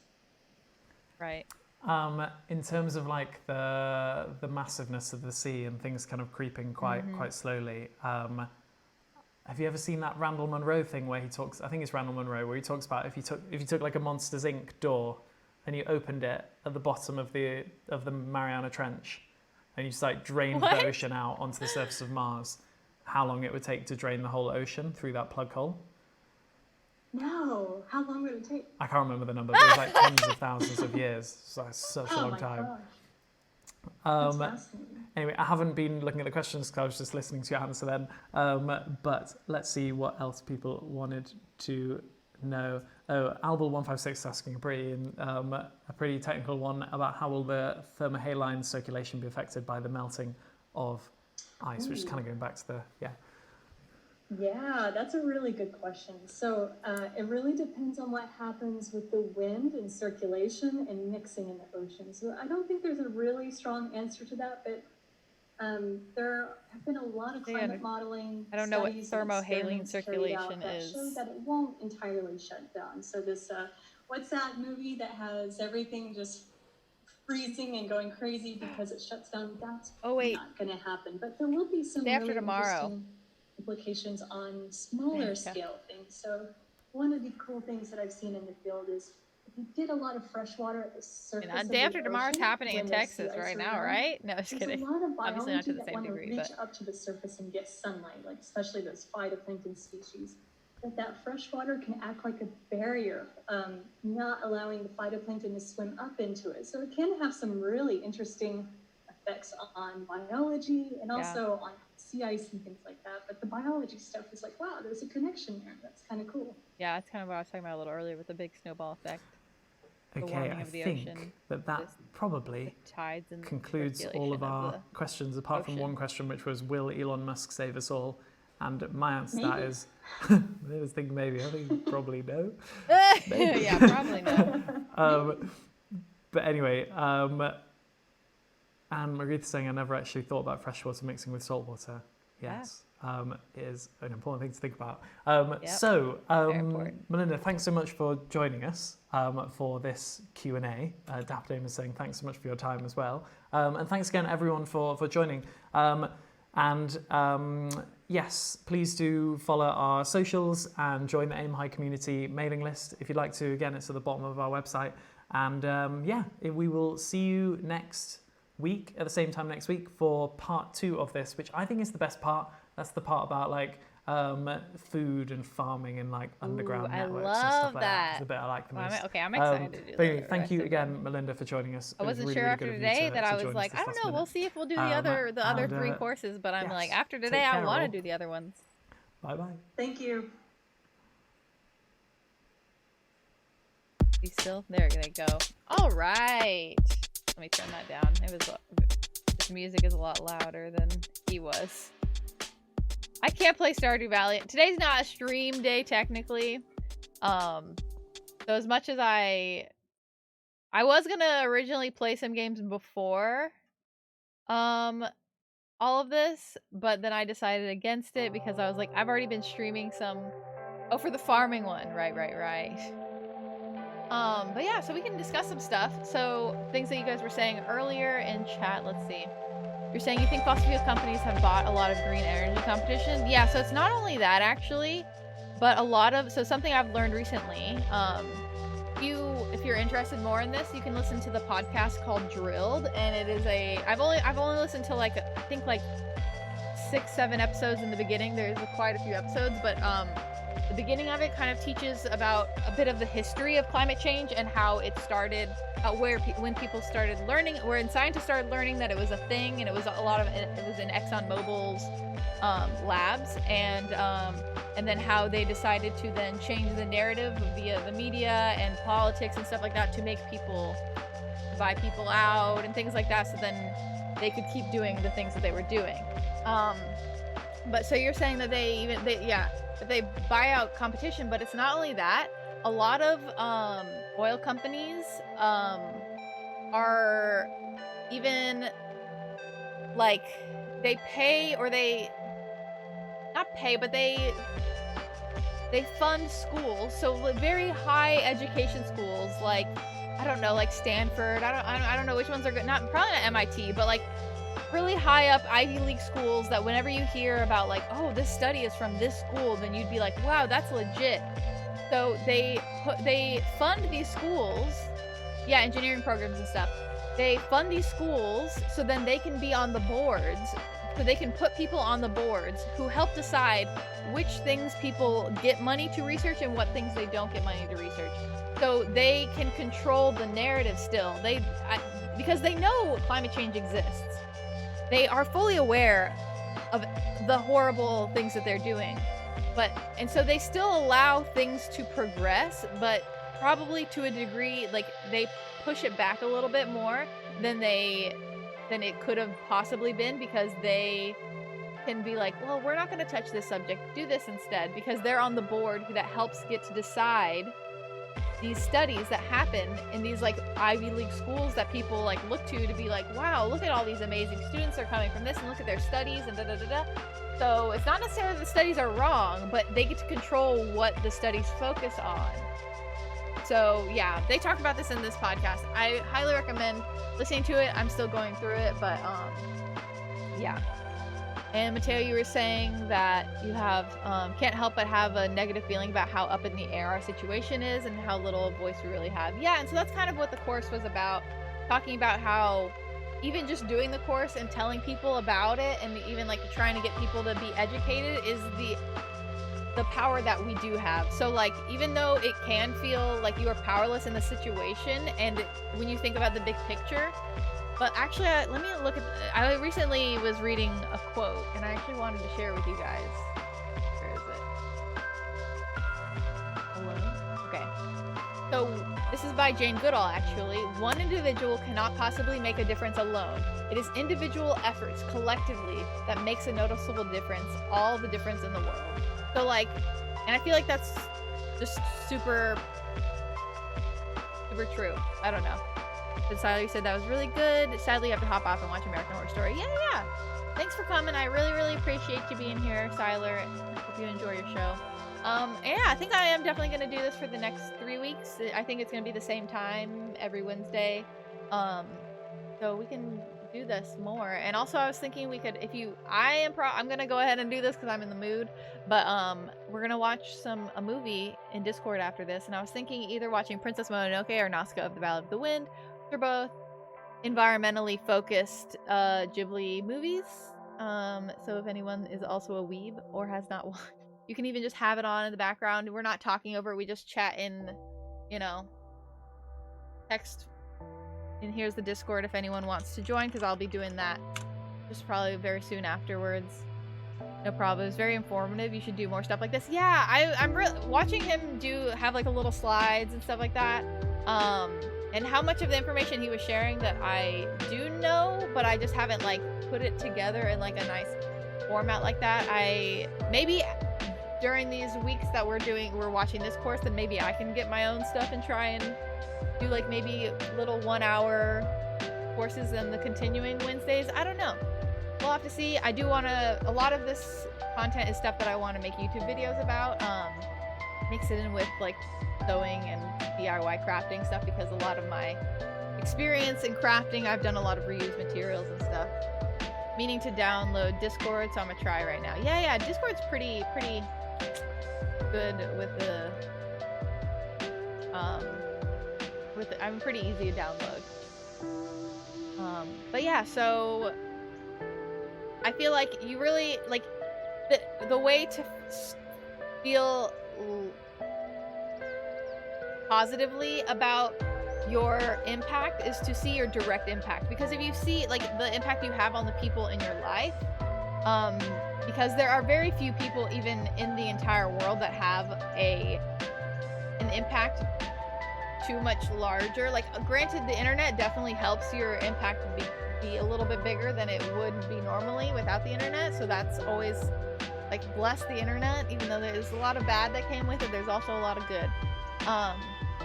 But yeah, so I would say the way to stay positive is just focus on the things you can change. If you start eating vegan subs now, nice. Yeah, I'm pretty I say that I'm vegan-ish. I've been vegan-ish for, I want to say like 3-4 years now. I don't really know. In the beginning I was a little more hardcore, but now I have a little bit of cheese every once in a while. But I feel like I'm always very real about the ability of becoming more like environmentally friendly in your life. You need to make it so it can be a lifestyle that you can sustain.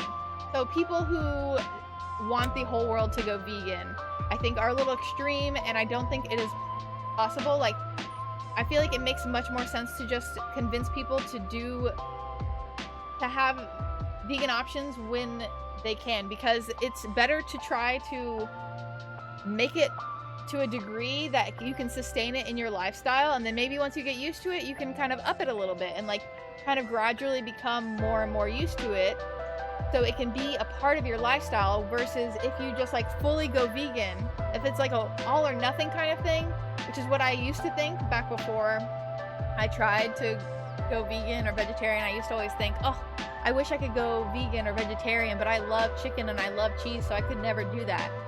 Until I was like, wait, it doesn't have to be an all or nothing. Like, just because I feel like I'd miss chicken and I'd miss like eggs or I'd miss cheese every once in a while doesn't mean that like I shouldn't do it at all. Like instead, I'm just gonna still continue eating at least 2 meals of chicken every day and cheese in every meal, and like it just doesn't make sense.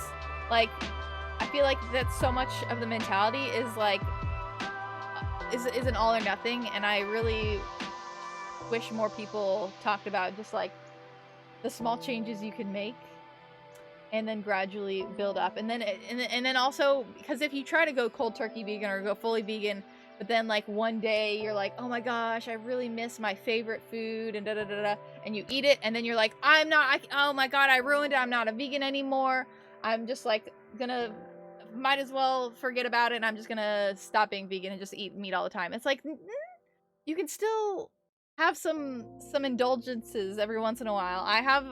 I usually have a meal of chicken like once a month. Like sometimes when I'm really really strapped with time and I haven't eaten for like most of my day and I'm like, I need food like in the next like 10 minutes. I'll drive down the road to get fast food and like get something with chicken, because usually when I'm most hungry is when I crave it the most. But I try my best to prevent that from happening. But like I said, like we live our lives and we need to try and make adjustments to our lives that can fit our life rather than trying to completely derail our life, because I feel like the future of environmentalism will be working it into the lives we already have, and even making things easier for some people's lives, you know? Like with public transportation and stuff, you know? Got vegan protein powder, it's better than the other ones. I feel like I've only had vegan protein powder. I never really had protein powder before I went vegan. And even then, I don't really have very much protein powder, so... But yeah. Yeah, I'm glad that some people were able to come. I was just like literally telling everyone I could possibly tell about this, because this is stuff that I really want to do more of, and I really wanted to like try and show up as best as I can, you know, because something like this usually doesn't get the same amount of numbers, I feel like, as like me playing games or something. But I mean actually it's been getting similar numbers, but you know, you think everyone will choose to change their daily habits for the greater good? I think that they can make small changes in their daily habits for the greater good. I don't think it's plausible to think everybody will, but I think that there's a way to approach it for the people who are at least slightly willing to do it in a way, you know? You just have to be open-minded to try, because it's not harmful. Small changes aren't enough. But small changes over a lot of people amount to a lot of changes. Like, it's really unrealistic to think that every single person is going to make insanely big changes to their life, and that's how you get people to retract. People who all of a sudden don't want to listen anymore, because they start to hear, I can't eat any more meat, you're going to take my meat away, you're going to take my car away, you're going to take all these things away from me. And that's all they hear. They hear take, and they don't see the ways that they could still live their life the same way that they are, but in a better way. And if you just constantly tell people that you need to completely change the way you're living, and don't talk about the ways that you can gain from small changes, and then those small changes can eventually turn into bigger changes. It's just that it's like very unrealistic to expect majority of people to make massive changes in their life for the greater good. It's just a fact.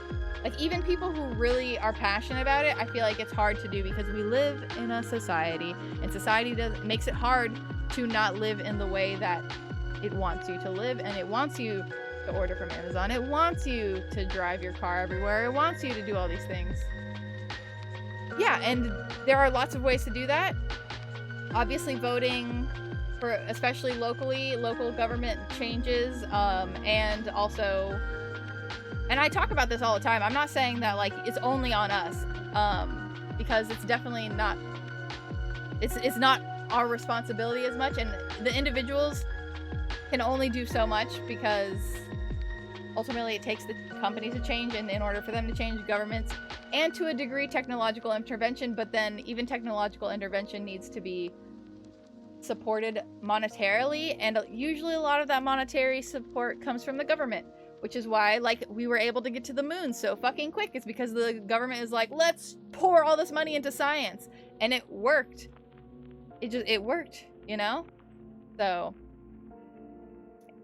And also you have to be realistic about even different people in different situations. So, like, people who live in poverty, and a lot of people who do not have the financial stability, or like stability in their life in terms of their jobs and stuff like that, do not necessarily have the capability to make the changes. Even some of the small changes can be hard, because they are working 2 jobs, they have kids, they have all these sort of things, and it's hard for people to make like the right decisions when you live like when the government is keeping you below the poverty line, or, you know, you're working minimum wage jobs and things like that, you don't have as much choice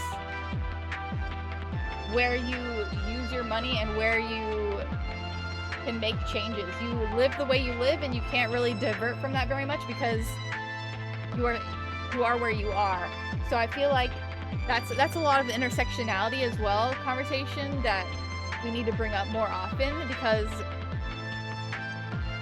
it affects a lot of like BIPOC people, so Black, Indigenous, and people of color, and also a lot of them get targeted a lot more for a lot of the negative side effects of climate change, and they're the ones who end up getting fucked over by a lot of these things, because a lot of times when we talk about it, we just talk about all this big picture stuff. But if you do things like raise the minimum wage and like give people affordable housing and all these kind of things and stabilize people's lives, then they can choose to then make the better choices, because a lot of these people are informed, they know, but they just cannot do anything because of the situation that they live in.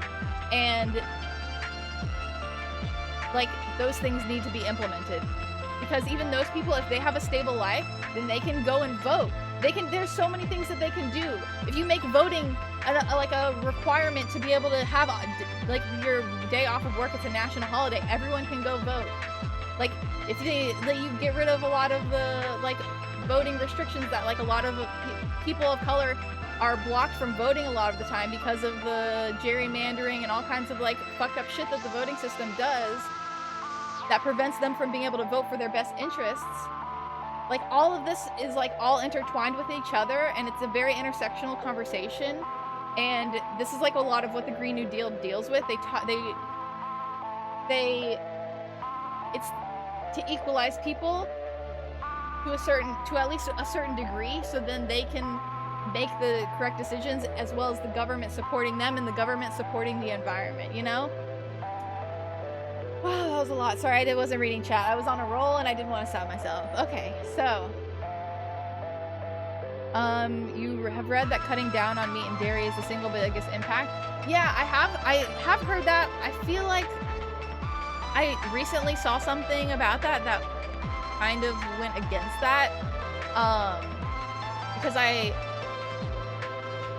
don't know. I've become more skeptical of that specific stat, because I've seen recently that may be an over-exaggeration, but I'll have to get back to you on that. More of an impact than recycling and carpooling. Right. I've been trying to get your mom to replace her chicken with corn, the Q, yeah, because it's much nicer as well. So far unsuccessful. Yeah, I feel like some of the ways that are best to make someone go vegan, or at least to go for, like, at least try vegan alternatives, is to find an alternative that of like one of their favorite dishes that you can make that still tastes good for them, you know? Especially with the amount of vegan options there are nowadays, like it's really easy to make very yummy vegan food. But yeah, because the meat substitutes are kind of expensive, but like, I don't know, I like some chili. I put some of that. When you mix in some of the Impossible meat in there, even though that's like the meat substitute, but even sometimes without it, I put quinoa, pinto beans, black beans, all sorts of good stuff in there. It's really good. I don't know. Like, why can buildings still be built without solar panels? Yeah. The government doesn't bother with poverty anyways. Yeah, that's true. Here in the UK, we're nearly double-digit percent unemployment. Oh my gosh. Yeah. With the pandemic and stuff, the unemployment has been so bad. And so many people are going into poverty, especially with like no government support. And this pandemic is like already fucking with so much stuff. It's gonna make things worse. So, gonna eat kidney beans. They kill you. Oh no. Like, you're actually like, are you like allergic to them? Is that what you mean? Like, physically they will kill you? Is that what you mean? The developing countries don't have the luxury to worry about the climate. They are polluting like crazy because it's more affordable. So that is even okay. I suggest there's a podcast called The Hot Take. I I think that's the name of it. And they were actually talking about this recently, and listing countries as developing and developed countries is kind of fucked up a lot of the time, because usually the developed countries have stolen all of the resources from the developing countries, so then to keep them in developing status, so then they can like profit and become developed off of the resources of the developing countries. So I feel like it's ridiculous to try to put any sort of like onus on developing nations, because if you look at the amount of waste and the amount that the United States, China, UK, a lot of countries put on the environment, they are in a much more massive scale than any developing country. Like, I understand that you're like probably talking about things like India, where they pollute like crazy because they're a growing country and stuff like that, or growing in economy and stuff, but like they are doing what we did. At least by we, I mean like the United States. Like, we already did all that shit and they're just following suit, you know? So the fact that we can look at them and say, hey, you shouldn't do that because you're fucking up the climate, is very hypocritical, because that is how we got to the wealth that we have now. And we need to take responsibility for that as developed nations and assist the developing nations, because otherwise they are taking the same route we did. Do you care about climate or not?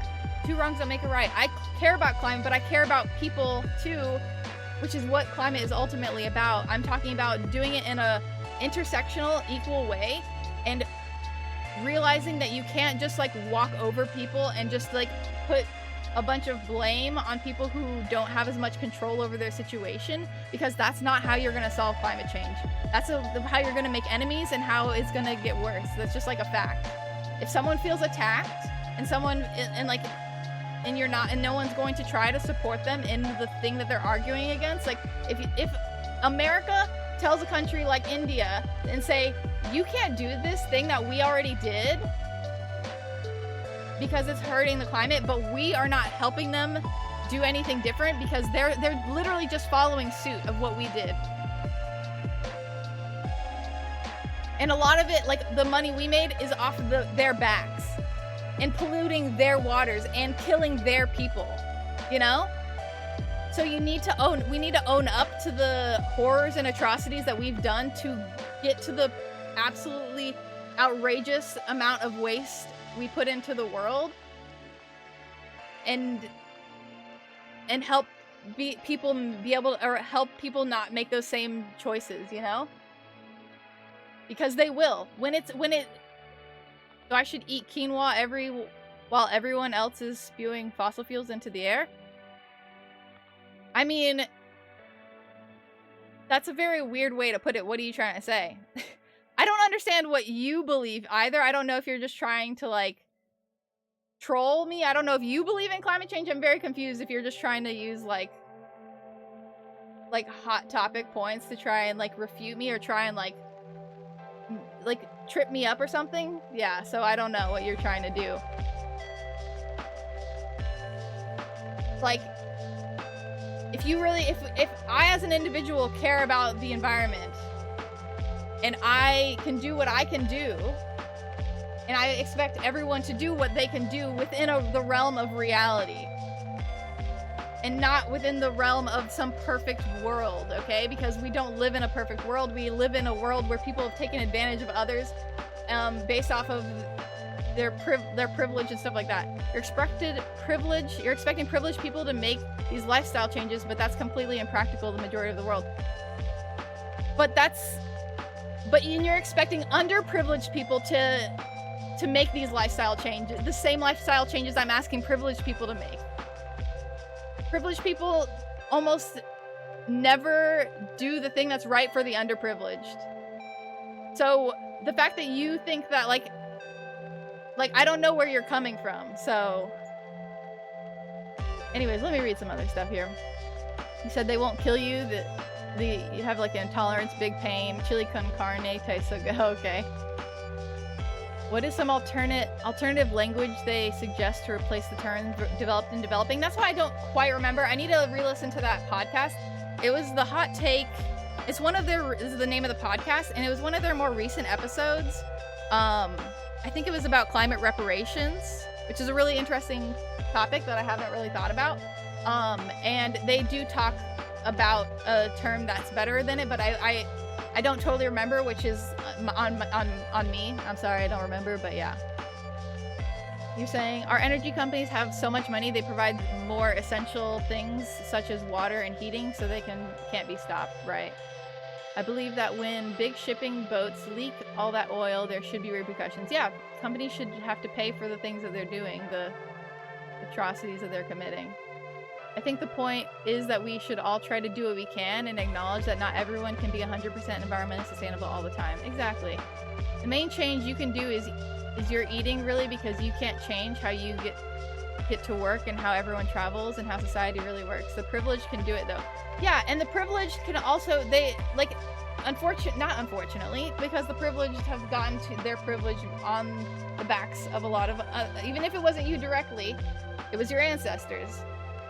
And we have to acknowledge these things and use our privilege to the best of our ability. And what you can do with your privilege is not only, if you can afford to have alternative meat, then that's a privilege. Like I was saying, people who are in poverty cannot afford to have like meat alternatives and stuff like that. If you're privileged to have a steady income and a good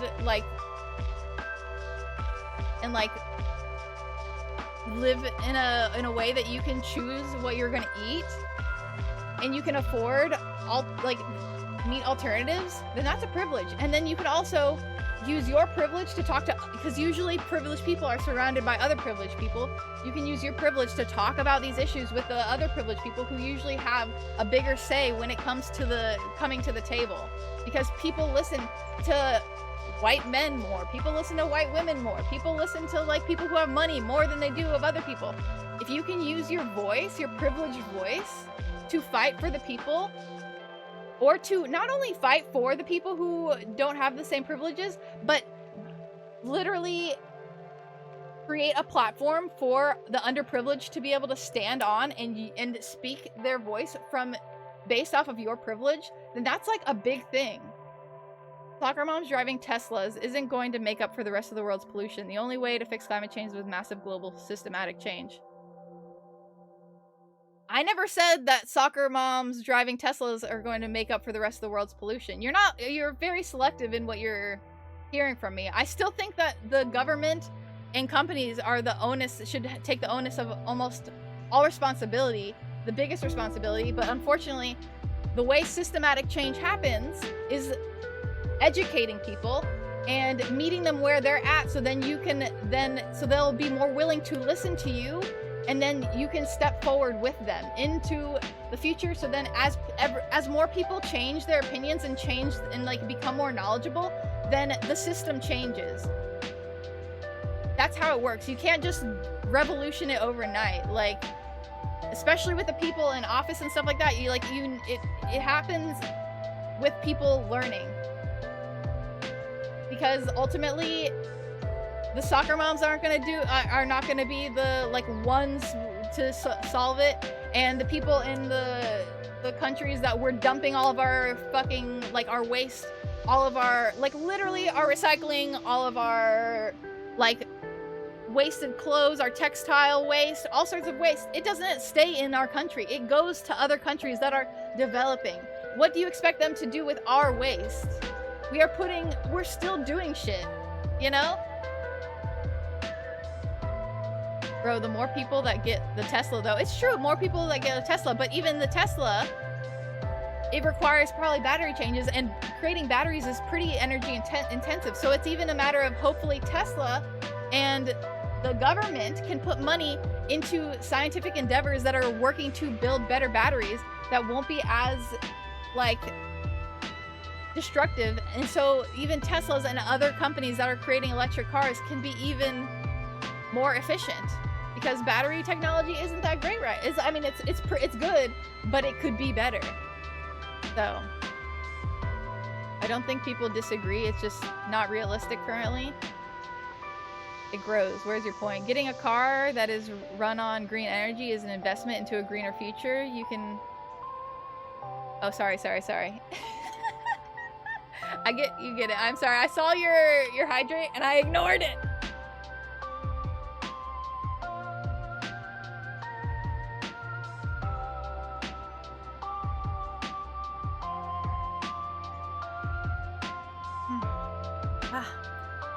What a wonderful conversation. I get to really flex my knowledge here.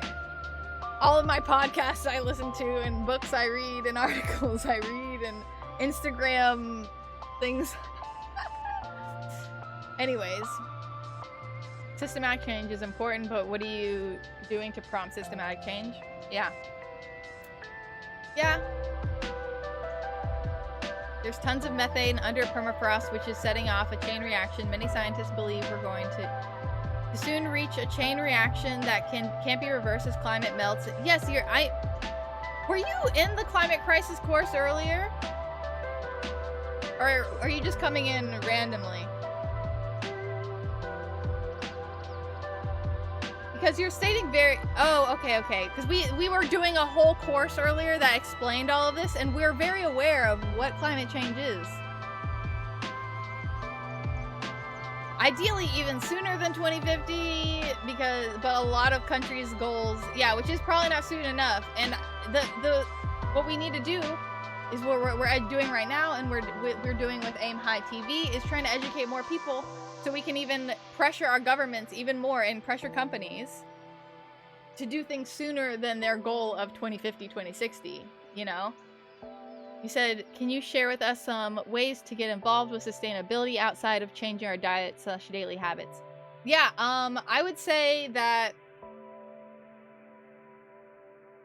get involved in like local government stuff. So I know that where I live in Georgia, there's the Sunrise Movement, and the Sunrise Movement is a national like nonprofit that works to like pressure our government and work for a Green New Deal and all that kind of stuff. And they have chapters all across the United States. In the UK, they have Extinction Rebellion, and I think I don't know if Extinction Rebellion goes even beyond the UK, but Extinction Rebellion is something similar, I think. I'm not totally sure about how the infrastructure of Extinction Rebellion works, but I listen to a lot of Extinction Rebellion stuff, and I like the stuff that they do. But yeah, in the United States, I'd say get involved with Sunrise Movement, yeah, Extinction Rebellion, and a lot of, and because when you have people who are connected, then you can, it's not all on you to do the research of like, oh, when should I be emailing or like writing to my government, or when should I be doing this or X, Y, and Z, because it's hard to put that all on yourself. So it's best to basically put yourself into a community that kind of communicates with each other, so then you can know when there are things to take action, because obviously a lot of us have jobs, so yeah, it's all teamwork, because you can't just expect yourself to know everything and stay informed on every little thing if you're working a full-time job, if you have kids, if you have all kinds of different life circumstances. So it's best to just get plugged into a community that can help, who's like, the community is usually run by people who keep tabs on these kind of things, and then they can then give you the information, you know? Constababble, thank you so much for the raid, or the host, you know, same thing. I really appreciate you. I know you were doing the climate crisis stuff too. We're still talking about a lot of the stuff here. These are great tips. I would love to join an educational newsletter of some sort. I am working on a newsletter, but it's not going to be working for a little while. Hello, Commander Malander. Constababble raid. Hello, Jeff will try. We have another Jeff in the chat. Oh no, another Jeff. This is going to be confusing. Constababble, hello. How do I say that? Zoiku? I don't know. Is that how I say that? Hello. More climate change lovies. Not loving climate change, but you get what I mean. You get to hide in the Jeffrey corner. No. Hello, you. So many green freaks. That's a good. Yes, climate justice. We're talking a lot about intersectionality of the environmental movement and how onus is on different people. Like you have to like using your privilege because not everyone has the privilege to make the proper environmental choices in their life and stuff. So and also get a way you can get connected into communities local to you so it's not all on you to have to stay up to date with everything. And we're talking about Sunrise Movement and how Sunrise Movement has a lot of chapters around the United States, and even like they make it pretty easy for you to start a chapter of your own if you don't have one near you. Thank you so much, Commander Malander, for the follow. You are now one of the buds. Welcome to the garden. I hope you can grow big, beautiful, and strong here. Yes, for hearing the phrase intersectionality in the climate movement here on Twitch. We're all about it here. Why do I keep doing this? I don't know. But yeah, and how, wait, what was I saying? Oh yeah, so Sunrise Movement here in the United States, Extinction Rebellion in the UK. I'm not sure about very many other places in the world, but those are the two I know. Combining efforts. Yeah, because like, there was someone earlier in chat, I don't know if they're still here, but they were really trying to... Oh, there they are. Hello, Ice Craig. The onus is on everyone. We all share the same world. Yes, but like I said before, there are certain countries and people who have benefited a lot more from, and also been the ones to create the climate crisis, and now the people who are still in developing nations and who are the ones now contributing to climate change now are having the most severe effects to the climate change that the developed nations created. So like the onus really is not on everyone equally, because that's not how it works. Privilege makes things a little complicated, but nothing is black and white. So following and see you on Discord. Yeah. I'm gonna have to follow you after this for sure. Evolution is a term to define one organism, and that is the self. Hello, Zachap. Nothing will happen until 2050 plus unless people are, do their part. Yeah, have a good lunch.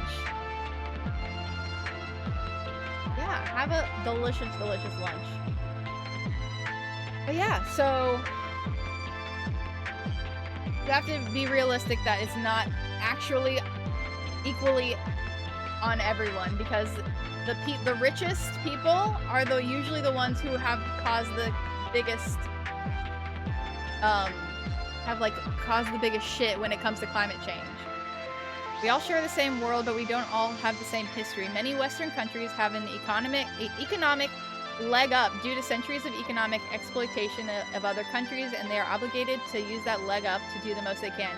Madison, thank you for putting that into some eloquent words for me. Thank you. Zoiku, I'm still not sure if I'm saying that right. I hope I am. Thank you so much for the follow. You're now one of the buds. Welcome to the garden. I hope you can grow big, beautiful, and strong here. But yeah, like literally, Western countries have benefited over a lot of the Industrial Revolution, and even the things that got us to the Industrial Revolution off of the countries that we stole from, that we continue to steal from, that we put our waste on, and that are getting a lot of the worst effects of climate change. And it's hard to get yourself out of that situation when you are not the one that caused it in the first place. You are having to live through something that other people put you through. Because your people and your ancestors lived in a way that was totally fine, but it wasn't until the world started becoming more exploitative, and also a lot of colonization and stuff like that started happening, that people started not only exploiting people but exploiting the land that they were on. So here's a little kitty cat. Surprise. How'd you get over here? Did you open the door yourself? Okay. Yeah, this is Siri, you guys. Named after the character from The Witcher. You smell like poopy, Siri. Get off of me. You smell like poop. What are you doing? Ow! She is. She's very big. I get another slot. So y'all, subscribe.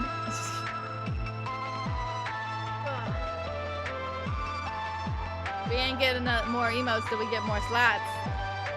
Maybe I can put it in Discord. Speaking of Discord, here's a little link to the Discord if you guys want to join in. I try to, you know, keep conversations like this happening in Discord, but we also just talk about video games, weeb shit, that kind of thing. And after this, we're actually probably going to be watching a Ghibli movie. I'm thinking either Princess Mononoke or Nausicaa of the Valley of the Wind.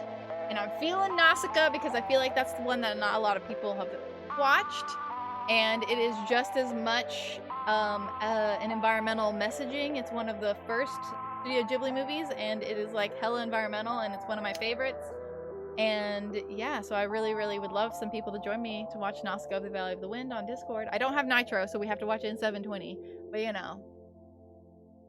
Can the Cheers emote be retooled to Siri? Maybe, but I'd have to hire an emote artist. What are you doing? Oh, you're getting... I have like a little bit of leftover food from today that I just didn't... There was like a hard part of my bagel, and I just wrapped it up, and she's digging into it. But yeah, so wonderful conversation that we had here. Definitely been... I'm very excited to do this again next week. Next Wednesday at 8:30 p.m. again, Eastern Time. They're going to be doing another course. They said next time they're going to be focusing a lot on like farming and agriculture, and I think maybe, I don't know if you mentioned food waste, but definitely talking about the food system in the United States. Maybe not, he said British, not in the United States, in the world. I think too much United States base, it's not good. Yes, a farming episode, so that's what next week is going to be. So I'm excited. I don't know what the next courses after that, the themes are, but next week's theme is farming and agriculture. We redeemed 1,000 for literally nothing. Love to see it.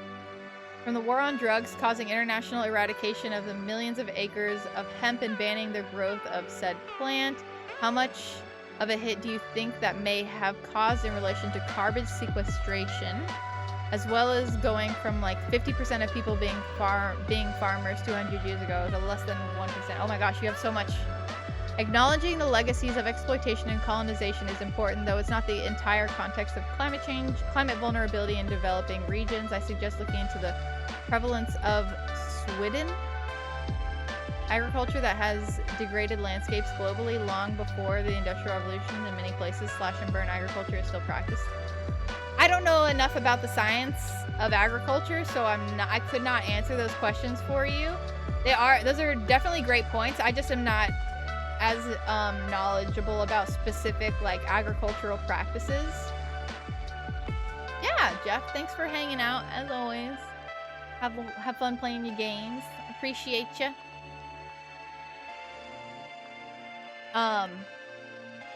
Prevalence of Sweden. I'll look that up. I'll put that up so I can look at it later. I've got lots of things to research after this. Sweden agriculture. There it is. Yeah, I'm not saying that, like, nothing that I'm saying should be taken as thinking of it as the entire context. Almost everything, like, climate change is so intertwined with every single aspect of humans' existence. So I'm not necessarily saying that everything is due to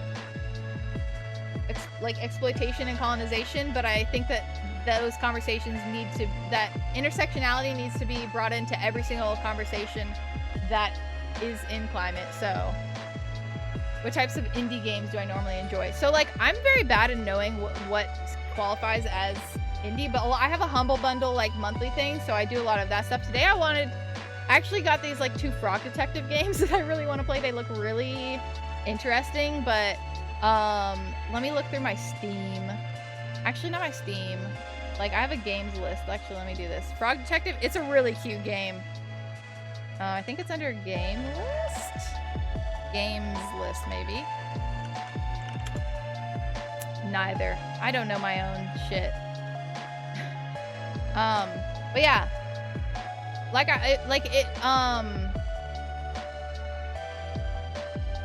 Can't log into Discord because you've forgotten your password? Oh no!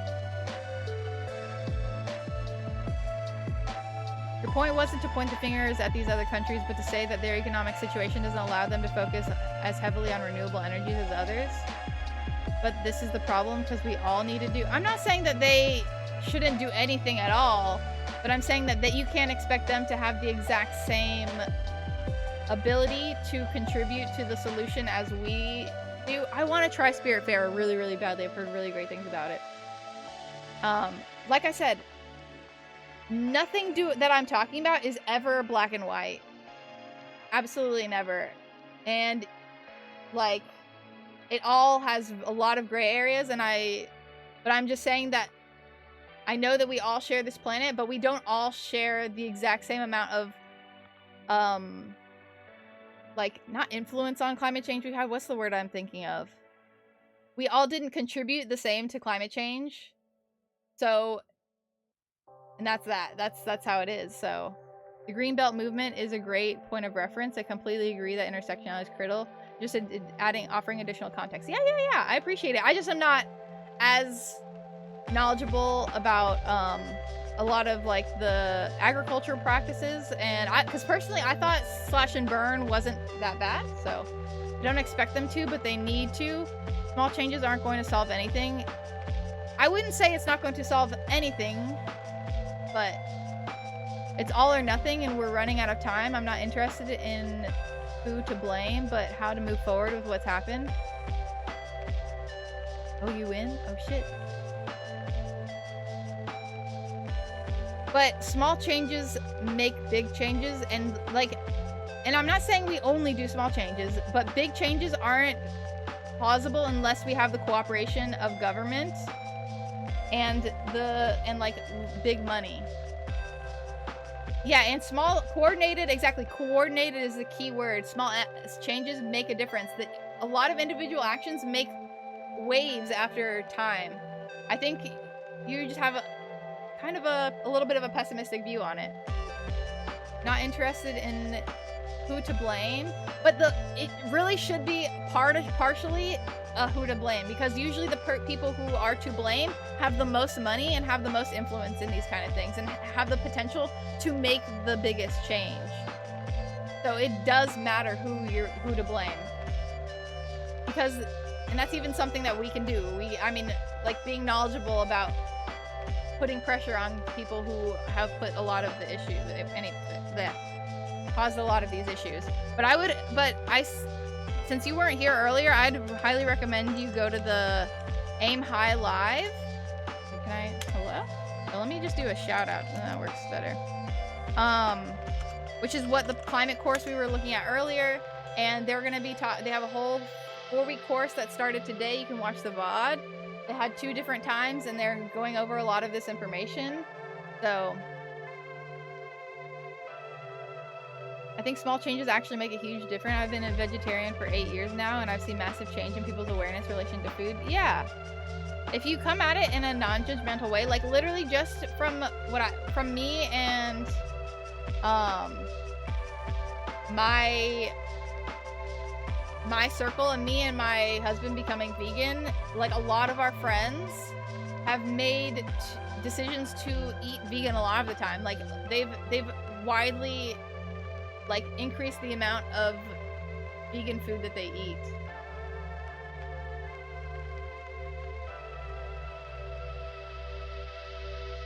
Yeah, thank you so much, Jeff.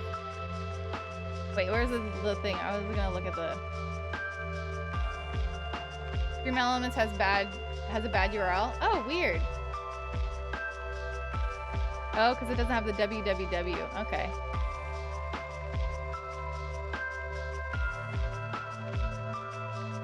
So let me look at some of these other indie games.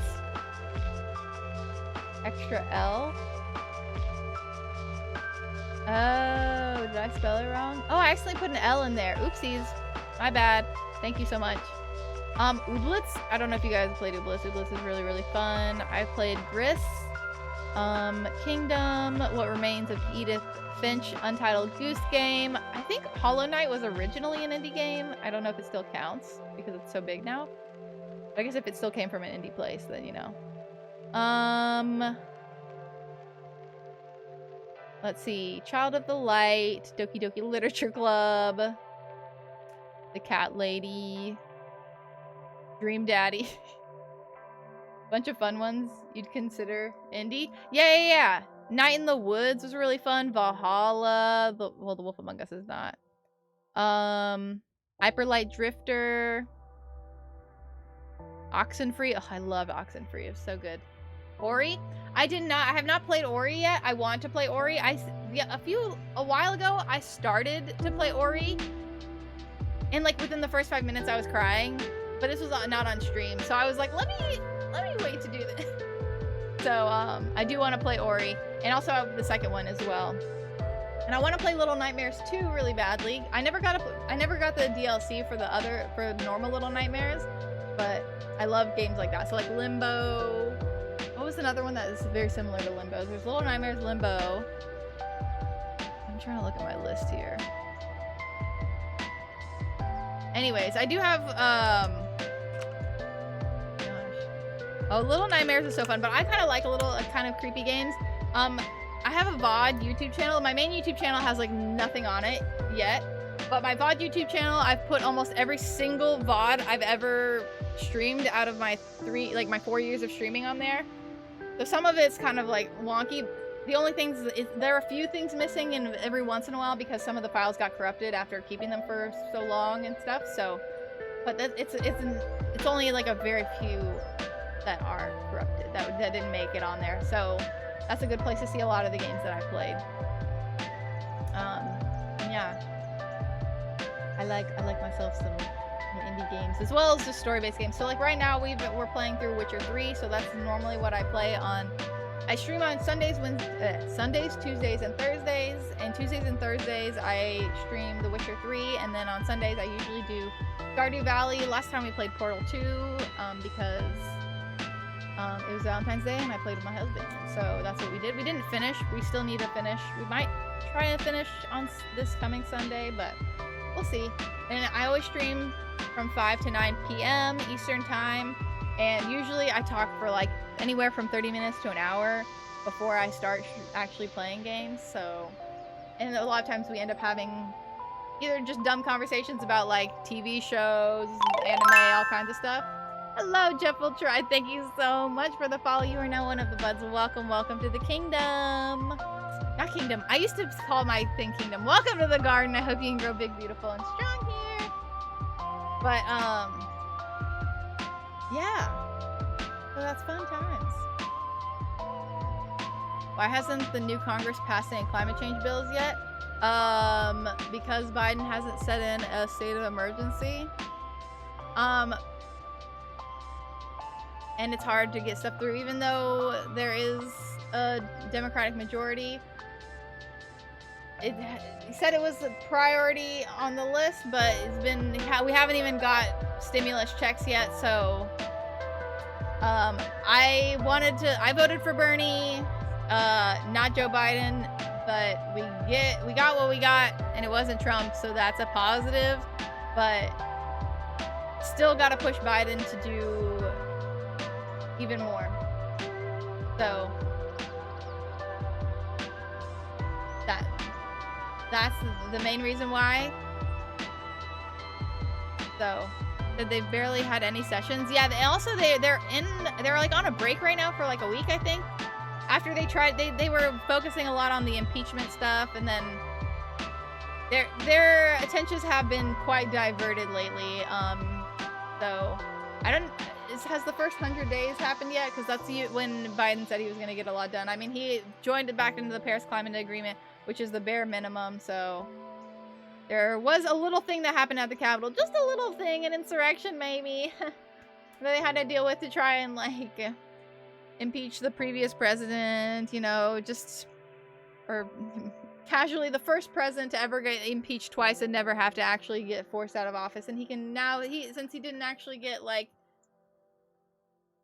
what is it? No, he got acquitted, so he could technically still run again. So if our government can't even get their shit together to say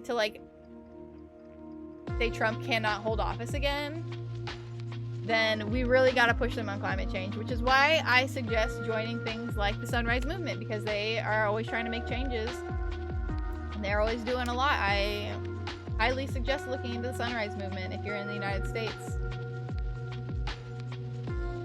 But yeah, we talk about all kinds of stuff here, not only climate. Talk about some social issues sometimes. Sometimes we talk about, like, we've been watching WandaVision. We would talk about TV shows, anime, movies, video games, life in general. This is quite a variety here. That's why I am a variety streamer. So, anyways, whew, I've been talking a lot, and I want to go watch a movie with you guys. If you guys want to come watch the movie with me, I'm going to drop that Discord link once again. And also, I'm going to have to email AimHi probably tomorrow and talk to them about getting mods. Because I can't believe they're on the front page and they did not have any mods in that chat. Also, I really think they didn't have any captions, and that is not very accessible. So, I'm going to talk to them. I'm going to email them about that too. I gotta write up a list of some possible caption stuff they can use, because I just don't want to tell them, like, hey, you gotta do this thing, and, like, send them off into the darkness. So I'm gonna try and send them some caption programs because, like, I have the one that's, like, that's on the Twitch side of things. I want to change from a different one, because I don't particularly love it, because I like to be able to see it on screen. But it is what it is. And yeah, they just definitely need mods to regulate chat, and probably just send the host the questions people are asking, so he doesn't have to scroll through all the time. He can just mods can just be there copy pasting questions to him, so he can have them all in the same spot. But these are things that I'll recommend just in the emails, because if you're on the front page of Twitch talking about climate change, then obviously you're gonna get some people in there who are not for your cause. So you gotta have mods. But yeah. I am going to send y'all over to, we're gonna host someone, and since it's Black History Month, I exclusively host Black streamers, Black History Month. We host Black streamers all year round, but this month it's exclusive, okay? And then I'll send you guys over there, and probably starting at, like, I'll say 11 p.m. I didn't realize it was already so late, honestly. We'll be watching Nazca Up the Valley of the Wind, which is kind of long, so, you know. What time is 11 p.m.? Eastern time? I don't know what time that is. That's like 25 minutes? Okay. Yeah. So basically like right now for me it's 10:37, so then 11. So it's like the next hour, basically. Ooh, what's this? Bravery Network Online. Ooh.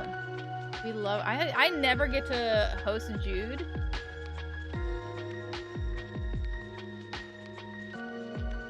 Oh wait, no, never mind. Let's see here. Crystal's playing Call of Duty. Just don't love Call of Duty is the issue. We'll do... Oh, wait, what's Deep Rock Galactic? Ooh, okay, Zombie Kills.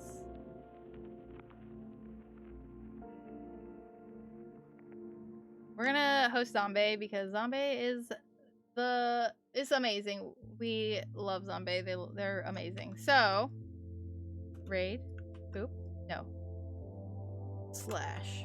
There we go. Hello? Twitch? Do you understand me? There you go.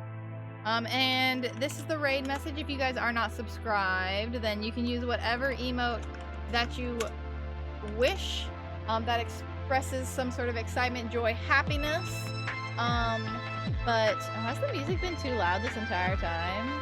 I mean, that's not fucking... Ooh. But you can replace that emote with whatever, or if you have not and you're really enjoying stream, you can always... This is your last chance to do a subscription.